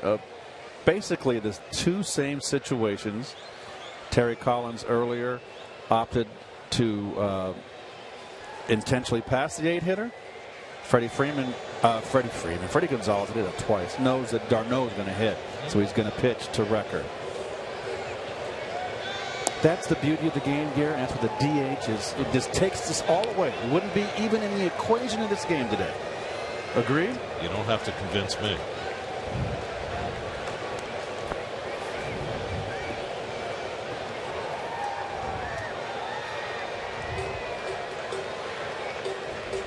Herrera at second and 2 out.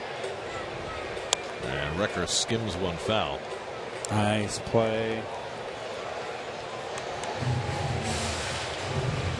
Well, the fact that d'Arnaud is on deck to pinch hit probably indicates that Kevin Plawecki is available. We were speculating earlier about whether Plawecki could play. Very good, yeah. He's had that dizziness and the sinus problem. So if they're willing to use d'Arnaud as a pinch hitter in the 6th inning, that probably means they have the third catcher available, at least in a pinch. Now Wood ahead on Recker, 1-2, and he strikes him out to end the inning. Strikeout number 5 for Wood, but the Mets get an unearned run and lead it 4-2 after 6.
They're the biggest lessons they learned from their fathers and how it impacts them today on Mets Insider, presented by W.D. Mason, Sunday at 4:30, only on SNY.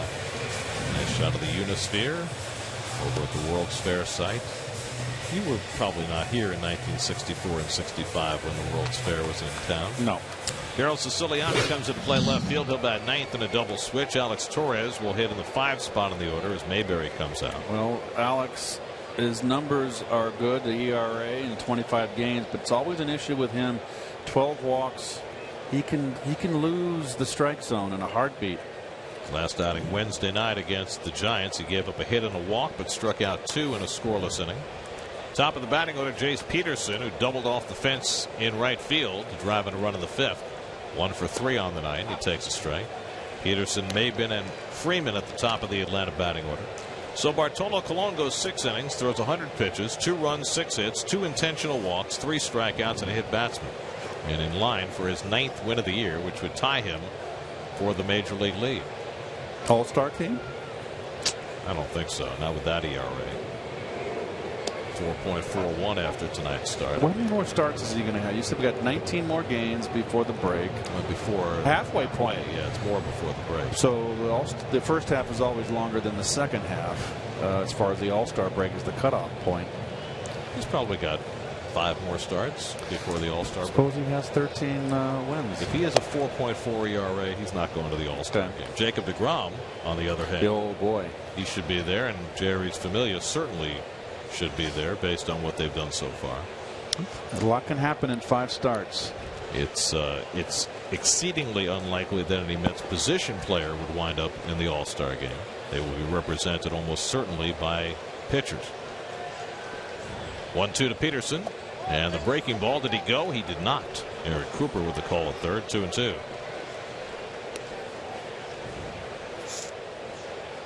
Peterson acquired back in December from the Padres. The Braves made 2 big deals with the Padres. The one in December where they traded Justin Upton, and the one right on the eve of the season where they traded Craig Kimbrell and Melvin, formerly B.J. Upton, who has now begun to play for San Diego after missing the first 2+ months.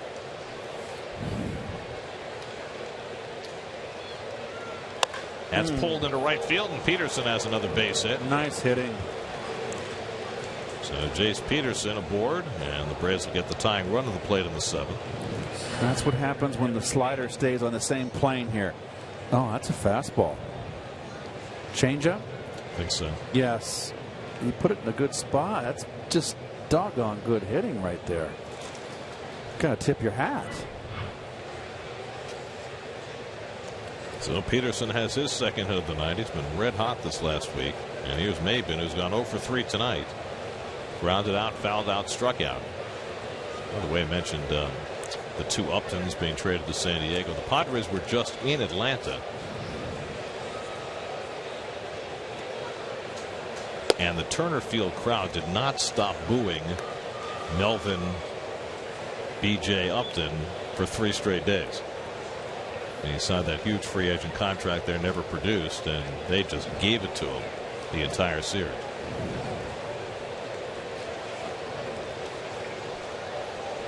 Freddie Freeman on deck. Huge hitter here for Torres.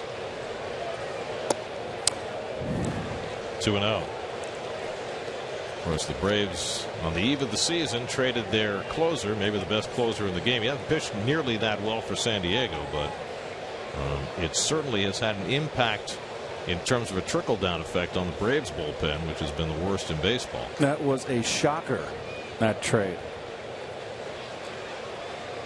Alex Torres behind 2-0 on Maben. And he misses with the fastball, 3-0. Well, this is what can get Alex in trouble. And there's his counterpart, Carlos. Well, you got 2 left-hand hitters coming up behind Maben, Freeman and Markakis. The thing about Alex Torres is he's not really adept at getting the left-hand hitters out. So we'll see what Terry decides to do. First, the 3-0 to Maben, and that's a strike. I really miss Jerry Blevins, who was so good the first few weeks of the season in those situational left-hander at bats, but Blevins suffered the broken arm, hit by a D. Gordon line drive, and still has not been cleared to throw. So it's going to be a long time before the Mets get Blevins back, and they could sure use him. Down 2 runs. I don't think Peterson's going anywhere.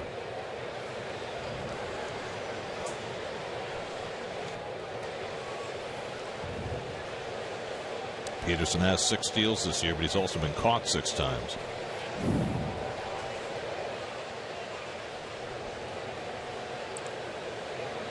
Torres behind 3-1 on Maben. And it's too high, ball 4, and now the tying runs are on base. Well, so Alex Torres fails to retire his first 2 batters, and now Freddie Freeman comes up in a big situation. Dan Warthen will visit the mound. Situation where you're Freddie Gonzalez. This is what you want. Your big bomber up there. A chance to get your club back in the game, and this is what you get from Alex. You know, we've seen enough of Alex now. He can look like a world beater one game, and next appearance can't find a plate. Well, you know, we talked at the outset of this game about the Atlanta bullpen and how much they've struggled. The Mets bullpen, despite the fact that they've been missing so many key pieces all year, has had a good year, but you wonder how that plays over the long term. And on a night when the Mets may or may not have Familia available, they've got Alex Torres pitching, Carlos Torres warming up, and there is Familia, so he's still here.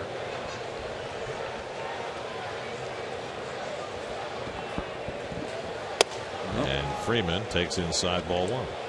Freeman 1 for 2 and an intentional walk tonight. Had a base hit to left field against Colon in the 4th. That was the Braves' first hit of the night. Now they have 7. Look for a pitch. Outer half here. Missed up and in. He needs a strike. Freeman 1 for 4 in his career against Alex Torres. And he hooks one outside. It's 2-0. Change up. So now you're behind the 8 ball here. 2-0. One of the best hitters in the game. Tough spot. Peterson at second, Maben at first. They both run well.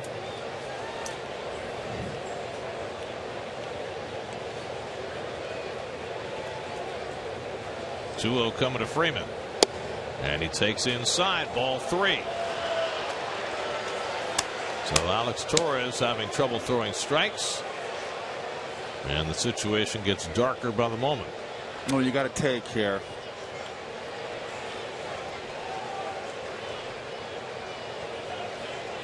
Look at the focus on Freeman.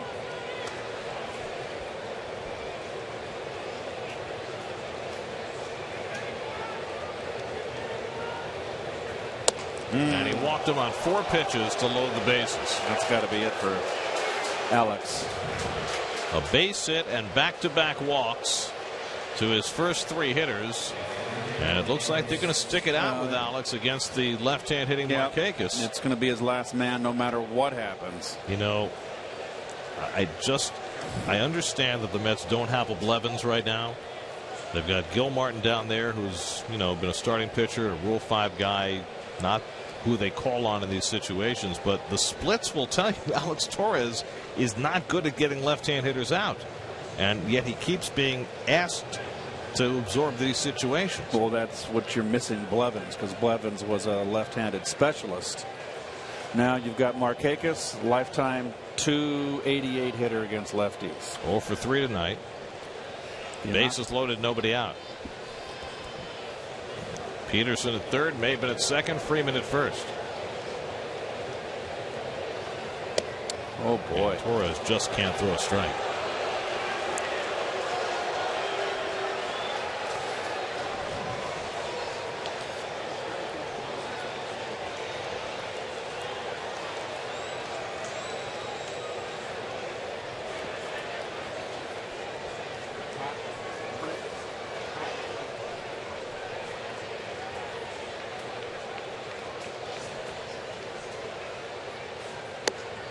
And he gets the breaking ball over, and he gets a sarcastic roar of approval. And getting the over slider too, up in the strike zone. Juan Uribe waits on deck.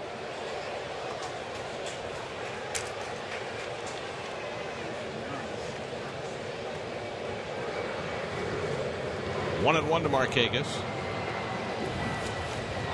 2-1. Well, hasn't thrown an inside strike to a left-hand hitter. Missing badly in. Boy, you just, as a hitter, you just sitting out inner half away. If he wants to throw you a changeup, well, good luck. If you miss, it's 3-1. It's really painting himself into a corner here. Markakis waiting. Grounds a double play ball to Herrera. To Flores for 1. 4-6-3 double play. A run comes in, but 2 huge outs for Alex Torres. It's now 4-3 New York. Ball 3 right there. Good hard sinker in though. He wanted it away and he missed over the other part of the plate. Markakis is kicking himself. And that will be all for Alex Torres. He will leave with the tying run at third and 2 out in favor of Carlos Torres. Call to the bullpen brought to you by Verizon. Mets with a 4-3 lead in the 7th. We'll be right back to Citi Field.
There's a guy that has 5 walks in 24 innings pitched. Carlos throws strikes. Juan Uribe goes after the first pitch fastball, 0-1. Uribe banged one high off the wall in right center for a double his last time up, leading off the 6th, but Bartolo Colon was able to strand him. That's got an insurance run, and the Braves have negated that with a run here in the 7th. And the cutter off the plate, 1-1. Uribe 1 for 3 on the night. Alex Torres a single and 2 walks. We got the big double play ball from Markakis as a run came home. Maben the tying run at third with 2 out. That's off the plate to Uribe, 2-1. Uribe 0 for 3 in his career against Carlos Torres. Uribe always has that big wad of chewing tobacco on his. Oh, nice curveball there. Uribe knew if he kept his shoulder in, couldn't pull the trigger. Kind of backed up inside, locked him up.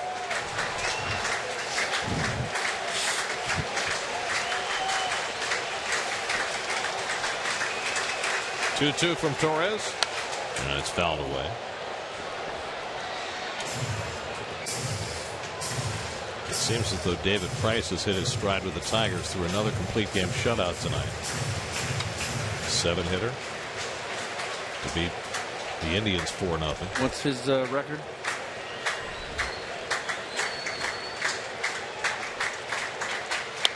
Comebacker to Torres. Side retired. Well, some deep breathing necessary in that inning, but the Mets hold the lead 4-3 at the stretch.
Summertime, that means a lot of people clearing out.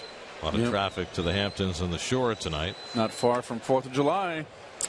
Your Jeep line score. Mets have held on to the lead after going up 3-0 early. Your People's United Bank starters. Colon out after 6 innings, 2 runs, 6 hits. Alex Wood still going, 101 pitches deep, and he will stay in for the 7th. Daryl Siciliani leads off. Came into the double switch in the last half inning. Siciliani had an opposite field double and scored the tying run for the Mets last night in the 7th inning. You got Granderson on deck, so you can understand why Freddie Freeman wants to stay with Wood against the 2 left-hand hitters starting the 7th. And he's got double barrel action going in his bullpen. That's 4 runs, 5 hits. Braves 3 runs, 7 hits. Siciliani finds the hole. Boy, more and more Siciliani has really done a nice job in his at-bats. been getting an at bat every night, and he comes through for the second straight night. Ball away. That's how you do it. Well done. So the Mets have the leadoff man on. Now Curtis Granderson up for the fourth time against Wood. He's struck out twice and flied out.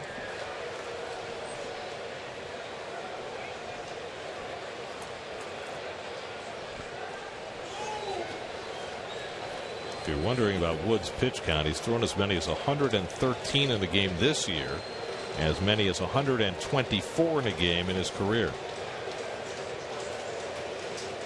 Siciliani has 2 stolen bases. He hasn't been caught.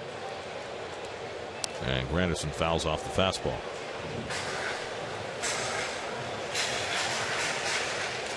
Well, with the Braves having used everybody but Jim Johnson in their bullpen yesterday in their 11-inning loss, you can understand why Freddie Gonzalez would like to push Wood a little farther tonight.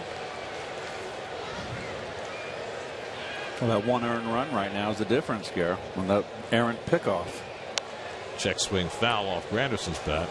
By the way, you notice that the Braves are not shifting against Granderson after watching the Giants shift against him all week. I did not note that, Gare. Thank you. I mean, some of that has to do with having a left-hander on the mound, but I think we've seen with the teams in the East, they don't shift against Curtis the way the teams from the other divisions do. Maybe a little more familiarity. Breeds contempt. Sometimes. And Granderson strikes out for the 3rd time tonight. That's half the strikeouts for Alex Wood. Now 1 out and 1 on, and that might be the end of the line for him with the right-hand hitters coming up. Freddie Gonzalez on his way out to the mound. So Wood gets 2 batters in the 7th against the lefties, strikes out Granderson after giving up the hit to Siciliani, and he will exit after 6 1/3. Braves go to the bullpen. 4-3 New York in the 7th. We'll be right back.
Two years ago, makes his 3rd appearance for the Braves. I liked Ardsma when he was here, but the Mets just kind of, they pitched him to death, didn't they?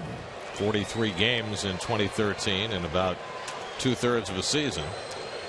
Juan Lagares, the batter, with 1 out and 1 on. Ardsma was with the Dodgers in spring training and was pitching in their farm system, and then opted out of his contract, which was his contractual right, and then signed with the Braves. Signed a minor league deal on June 6th, and just a few days later he was in the big leagues. with such a need in that Atlanta bullpen. There goes Siciliani. The throw by Pierzynski, not in time. Nice. Third stolen base for Siciliani, who got a huge jump. Well, those are things that you look at. Give you a chance to make the stay with the ball club. Contributing there. Good time to steal. And excellent pilfer here. Well done. So the Mets up by a run in the 7th, have a runner in scoring position with 1 out. Lagares 1 for 3 on the night, singled up the middle his last time up. And he hits one in the air to right center field. It's well hit. Back it goes Markakis to the warning track to run it down. Siciliani did not tag up. Now belatedly he goes back, tags, and moves over to third. Well, Lagares hit a long way to the opposite field, and Markakis, an accomplished outfielder, makes a good running play. Well, Juan hit this ball good, but you know, that's right. It's 370 right there. Siciliani does the right thing. There's 1 out. Now, with nobody out, you might be a little bit closer. You're halfway. The ball drops, score. Still have time to get back and tag. So now 2 out, a runner at third. And Michael Cuddyer will take the turn at bat. Cuddyer 0 for 3 tonight after his heroics last night.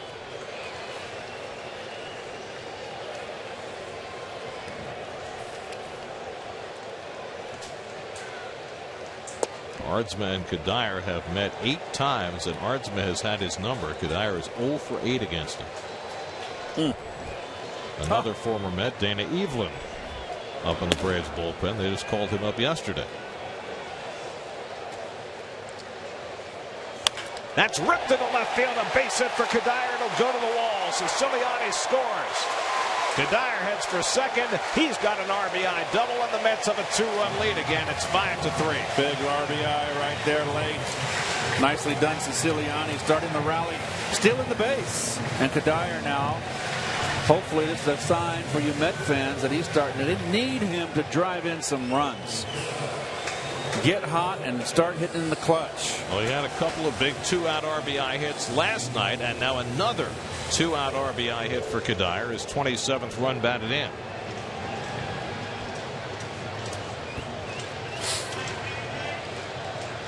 Belt high, likes that ball up. Now Wilmer Flores, a home run and a walk tonight, 1 for 2. And he takes a slider for a strike. Well, we talked about it going into the night. That Atlanta bullpen, worst ERA in the major leagues. 22 home runs allowed, 12 blown saves, 14 losses, and worse lately. And a check swing foul by Flores, 0-2. So that closes the book on Wood. That's a 5th run, four earned runs and 6 in the 3rd. Of course, it was Wood's error that created the unearned run, the errant pickoff throw in the 6th. And home run was his demise today. And that's rare. First time in his career he's given up 2 home runs in a game. Aardsma ahead on Flores, 0-2.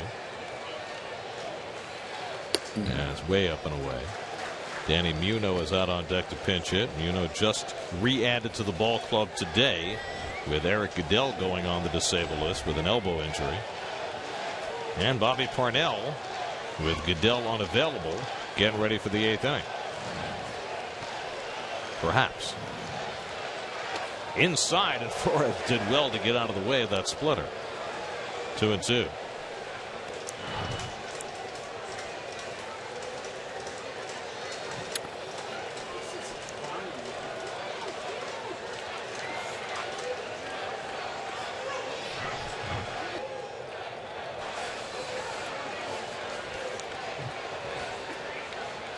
Oh. And Flores pops it up. Simmons waiting for it. Side retired, but the Mets tack on a run in the bottom of the 7th. Daryl Siciliani up for the first time in the game. Slashes a base hit, steals second, and comes home on another 2-out RBI hit from Michael Cuddyer. And the Mets lead 5-3 going to the 8th.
afternoon, final game of this series. Dylan G gets the spot start against Mike Foltynewicz. Our coverage begins at 12:30 Sunday on SNY. Game's on Pix 11 tomorrow, a 4 o'clock start. Carlos Torres stays in to face A.J. Pierzynski leading off in the 8th inning. They had Bobby Parnell ready had the Mets had to pinch hit for Torres, but Muno was left on deck, so Torres, who got the final out in the 7th and stranded the tying run at 3rd, stays in for the 8th. And Pierzynski flares one over the head of Campbell for a base hit. Well, Campbell, who normally plays a deep third base, that time was playing in, and Pierzynski hit a flare over his head. Sometimes you just can't win. That's why they play the games, Gare.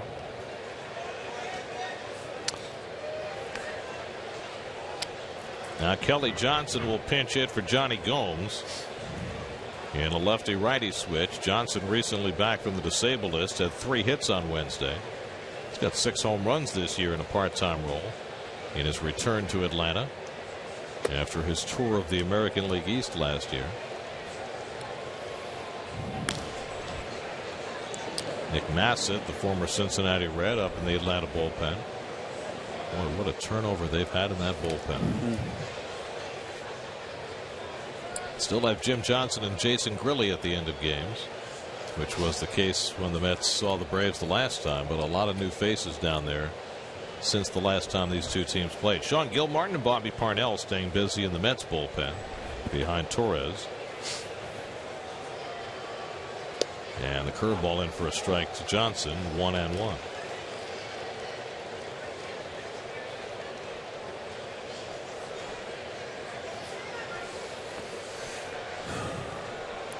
Johnson tying run at the plate in a 5-3 game. And Torres misses high, 2-1.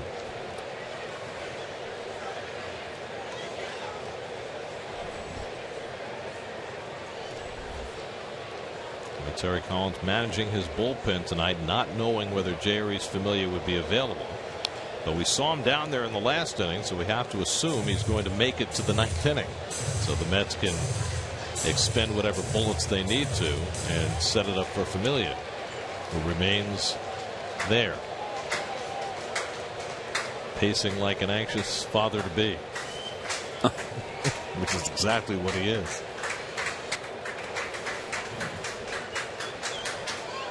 Johnson lifts one foul.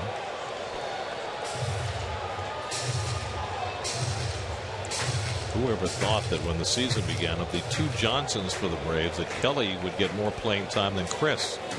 Chris has been cast aside with the addition of a rebate to play third base. Chris with the funky swing. 2-2 coming. And the breaking ball in the dirt knocked down by Recker. Nice job. Nice job by Recker. Recker is very proficient behind the plate. Nice.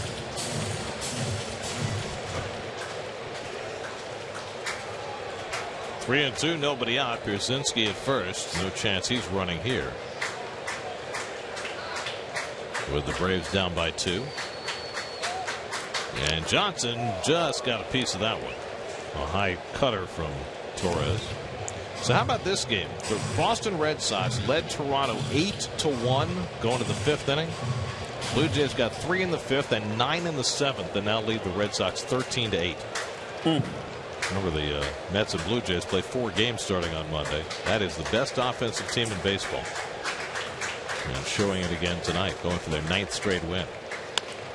Slowly hit. Herrera makes the flip. Flores with the turn in time for the double play.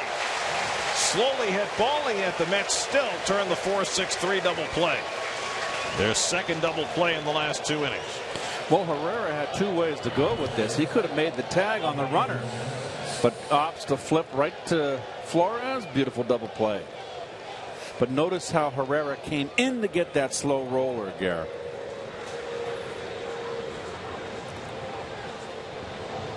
The slow rollers, you can't sit back and wait for it to come to you when you're trying to turn 2. Got to go get it. So now 2 out and nobody on. Andrelton Simmons the batter. Simmons 1 for 2 on an intentional walk. Bartolo Colon went 6, allowed 2 runs, 6 hits. Alex Torres 2/3 of an inning. He gave up a run. Carlos Torres now has gotten 3 outs and trying to get a 4th. And Simmons foul tips it. 1-1. Well, there's the long swing. Whenever you fall over the plate like that, it's really not good balance.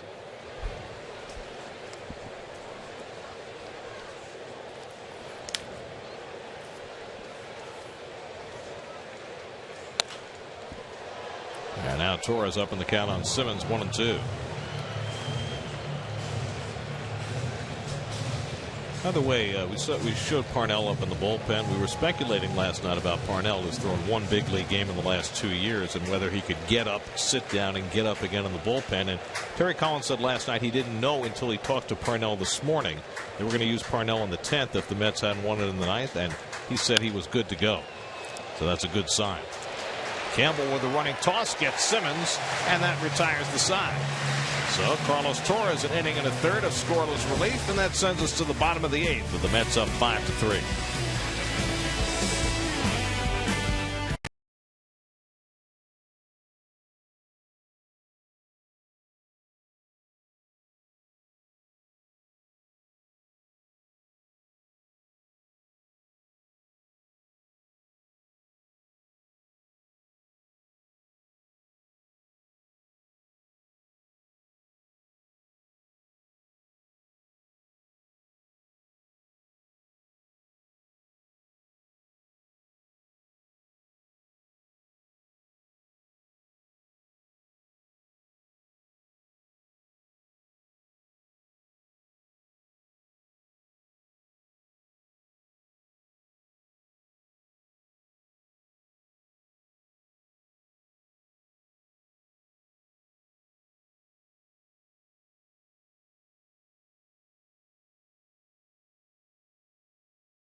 SNY is brought to you by State Farm. Tonight's State Farm agent of the game is Pat Cauley of Glendale, New York. Contact Pat at patcauley.com. I know Pat. By JACE, so you can easily master the way you bank.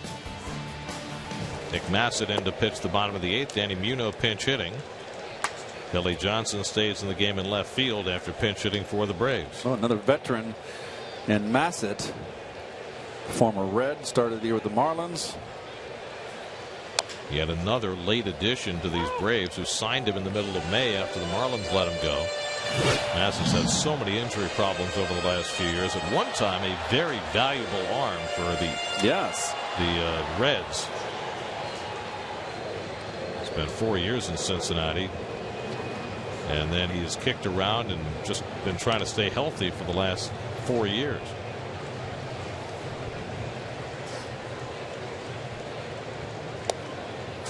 Who got a governor's reprieve after being sent down 48 hours ago. I'm sure he was happy to get on the flight back.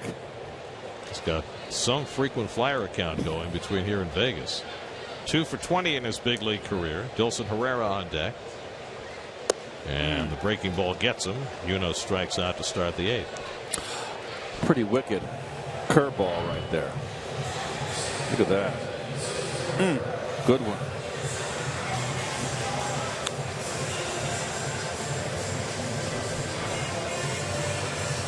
No one out and nobody on. Now Herrera, who has been on base twice tonight with a double and a walk. 1 for 2 in his second game back from the disabled list. And it's putting up 5 runs for the 3rd straight night, which, you know, for some teams might not seem like a lot, but for as offensively challenged as the Mets have been, it has certainly been encouraging over the last several days, and getting d'Arnaud and Herrera back certainly has helped. Jerry's Familia, not yet a dad, getting ready in the Mets bullpen. Soon. Hopefully not in the middle of the 9th inning.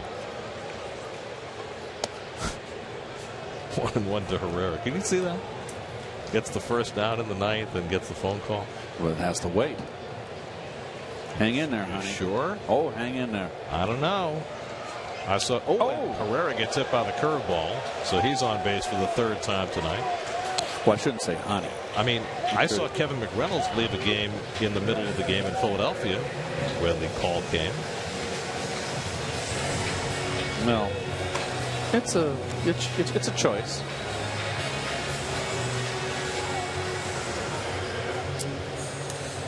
I think he'd stick it out for the last 2 outs too. Oh yes. Yeah.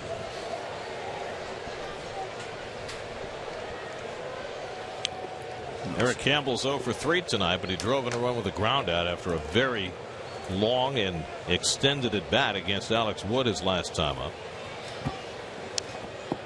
And he fouls off the fastball from Massett. Looking ahead to that 9th inning, the Braves will have 9-1-2 in the batting order, so a pinch hitter, then Peterson and Maben, and if anybody gets on, Freddie Freeman will be the 4th man up in the inning. So Mets would love to have more than a 2-run lead for Familia. Anthony Recker on deck.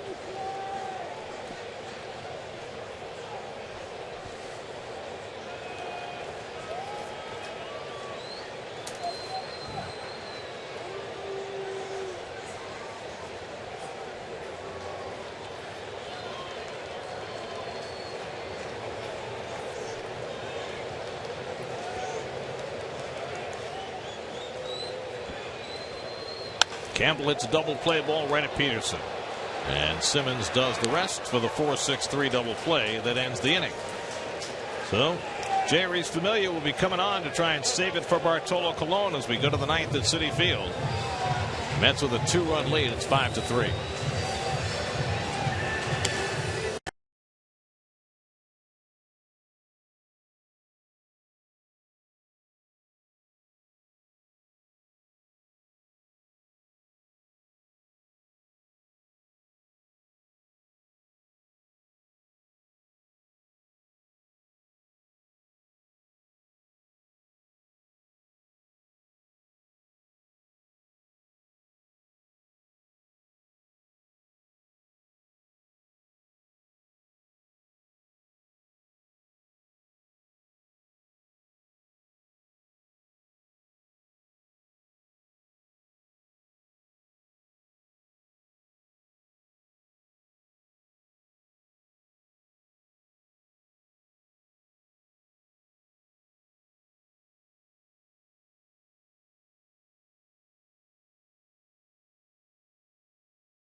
Tonight, Chris Carlin's got lots going on. It's Social Media Friday.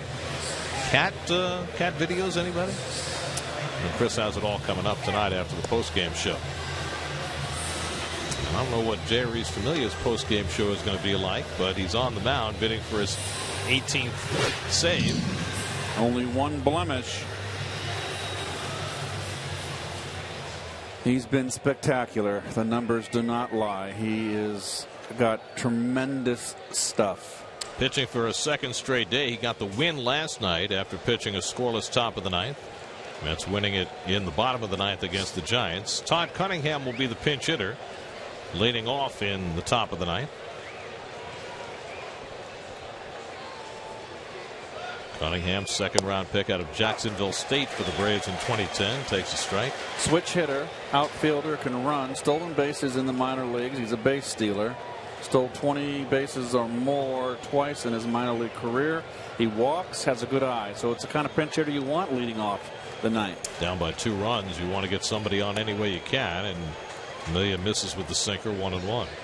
Mets are 29-0 when they lead after 8 innings this year, and that guy is the principal reason why. He has taken this closer's role and run it in all-star fashion. Well, I don't think he'll ever look back.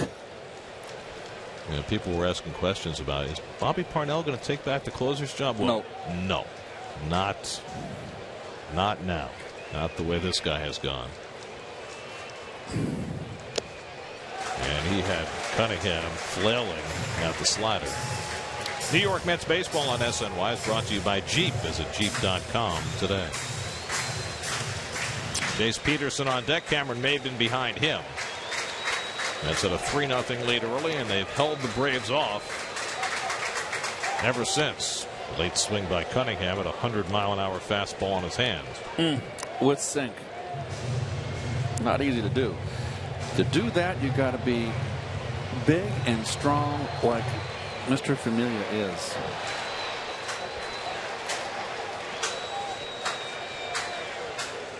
Familia, the 4th Met pitcher of the night. The 2 Torreses combined for 2 innings in relief behind Colon.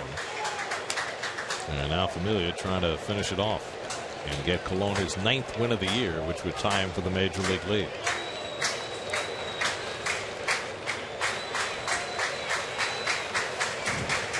One-two. A little bit high. 2-2.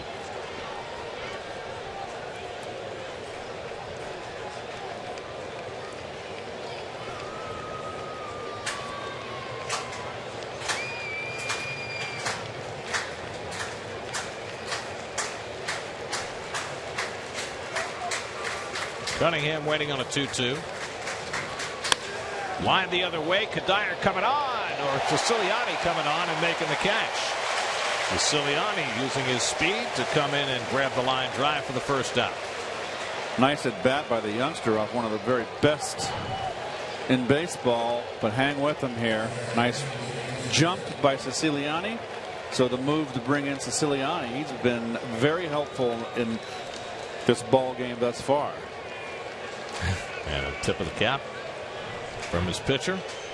So 1 out in the 9th, and now Jace Peterson, a single and a double tonight. He's scored a run and driven in a run. And Peterson takes one the other way, but foul.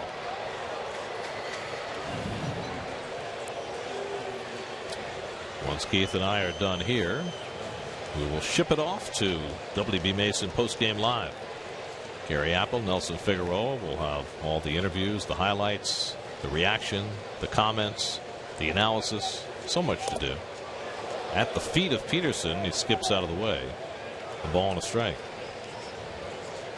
Well, the Mets came into the night with a half-game lead in the National League East. As you look at that last pitch off Recker's glove.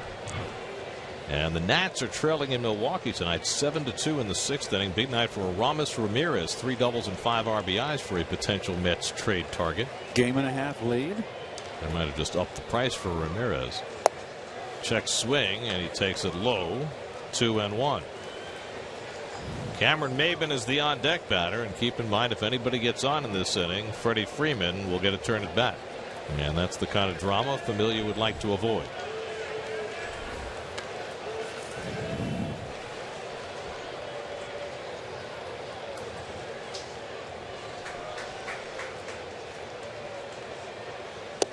And now he falls behind on Peterson, 3-1.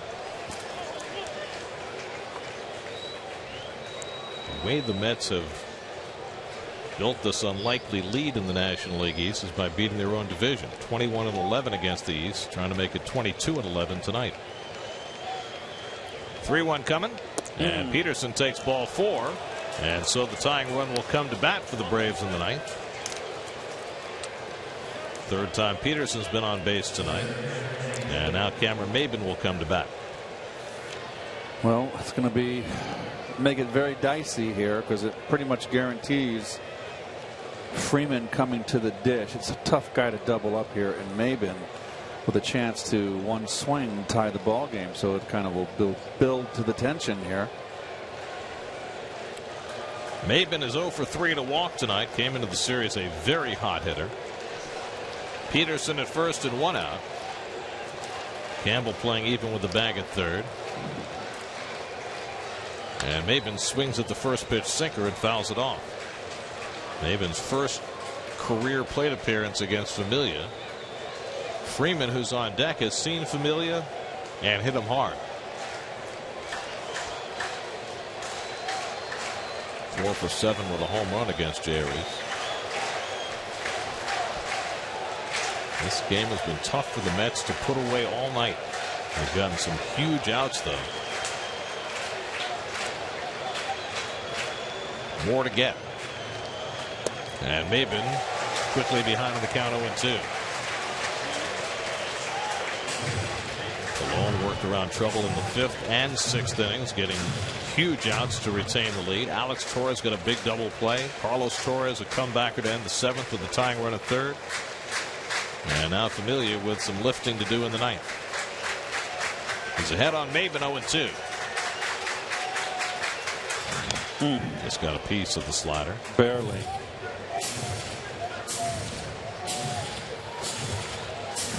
When you're 0-2 off Familia and you're a right-hand hitter, even a left-hand hitter, but when you're a right-hand hitter, you're at such a disadvantage.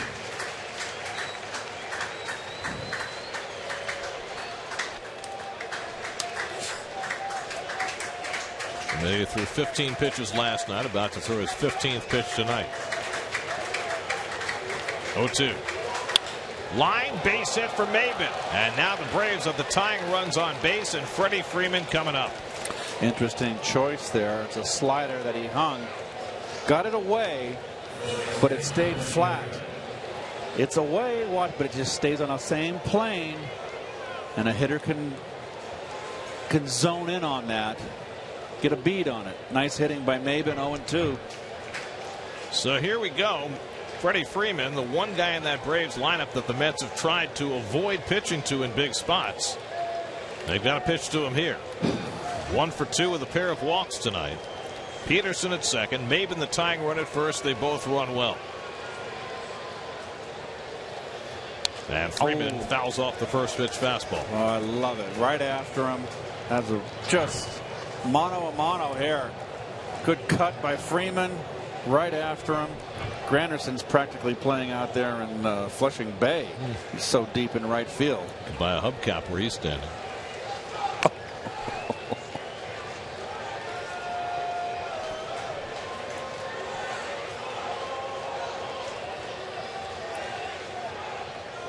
Oh, 1 from Familia.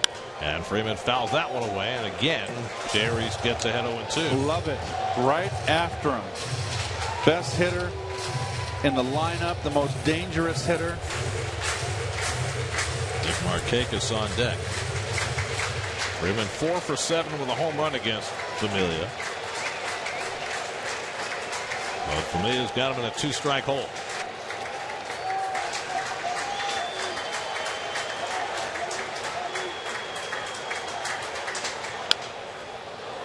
$100 miles an hour, fouled off. Well, he knows he's rearing back and firing, that's for sure.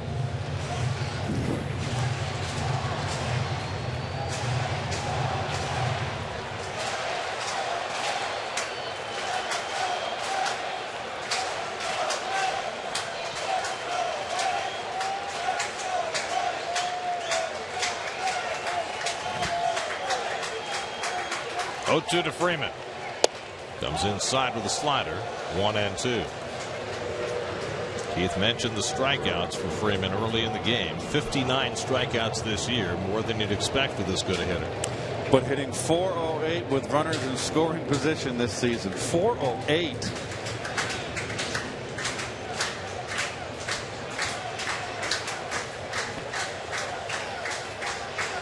20th pitch of the inning coming up for Familia.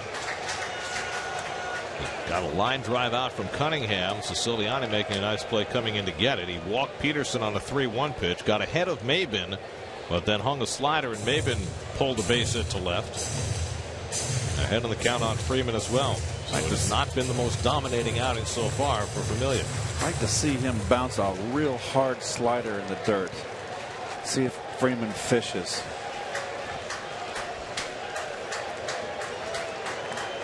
One-two.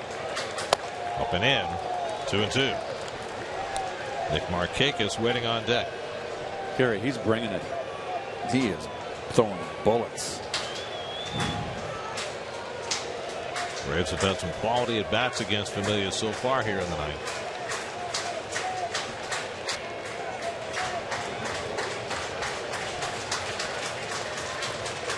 Two.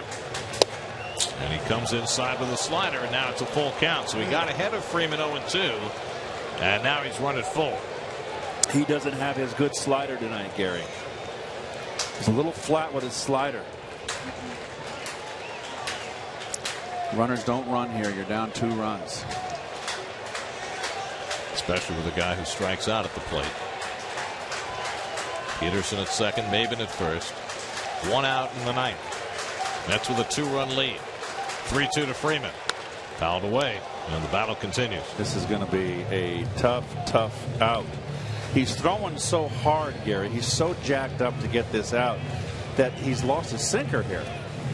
He's throwing 99, 100, and he's got to just take a deep breath here and throw that 97-mile-an-hour sinker and get that thing, maybe get him to roll it over.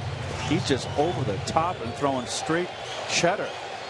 For the 5th time this year, Familia's thrown more than 20 pitches in an inning. And he's got a lot more work to do. 8th pitch of the at-bat to Freeman.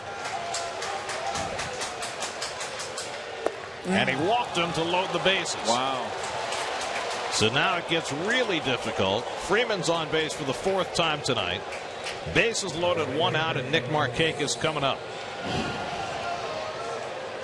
So Markakis gets another chance with the bases full. He batted in the 5th inning with the bases loaded and 2 out. Got ahead in the count 2-0, and Colon got him on a comebacker to get through a threat. Then in the 7th inning, he came up with the bases loaded and grounded into a double play as a run came home. Now for the 3rd straight at bat, Markakis bats with the bases full. 0 for 4 in the night. Hit into a double play his last time up against Alex Torres. And Familia's just got to take a deep breath here. It was a good time to go talk with him. Got a tough out here in Markakis.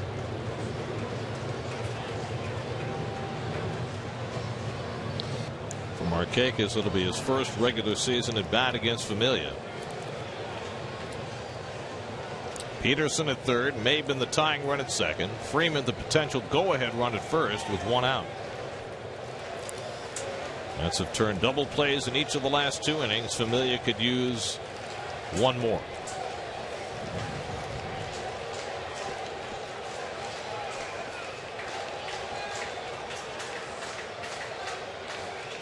And Markakis takes it low and in for ball 1. Boy, I just wonder if he just got so pumped up with Freeman.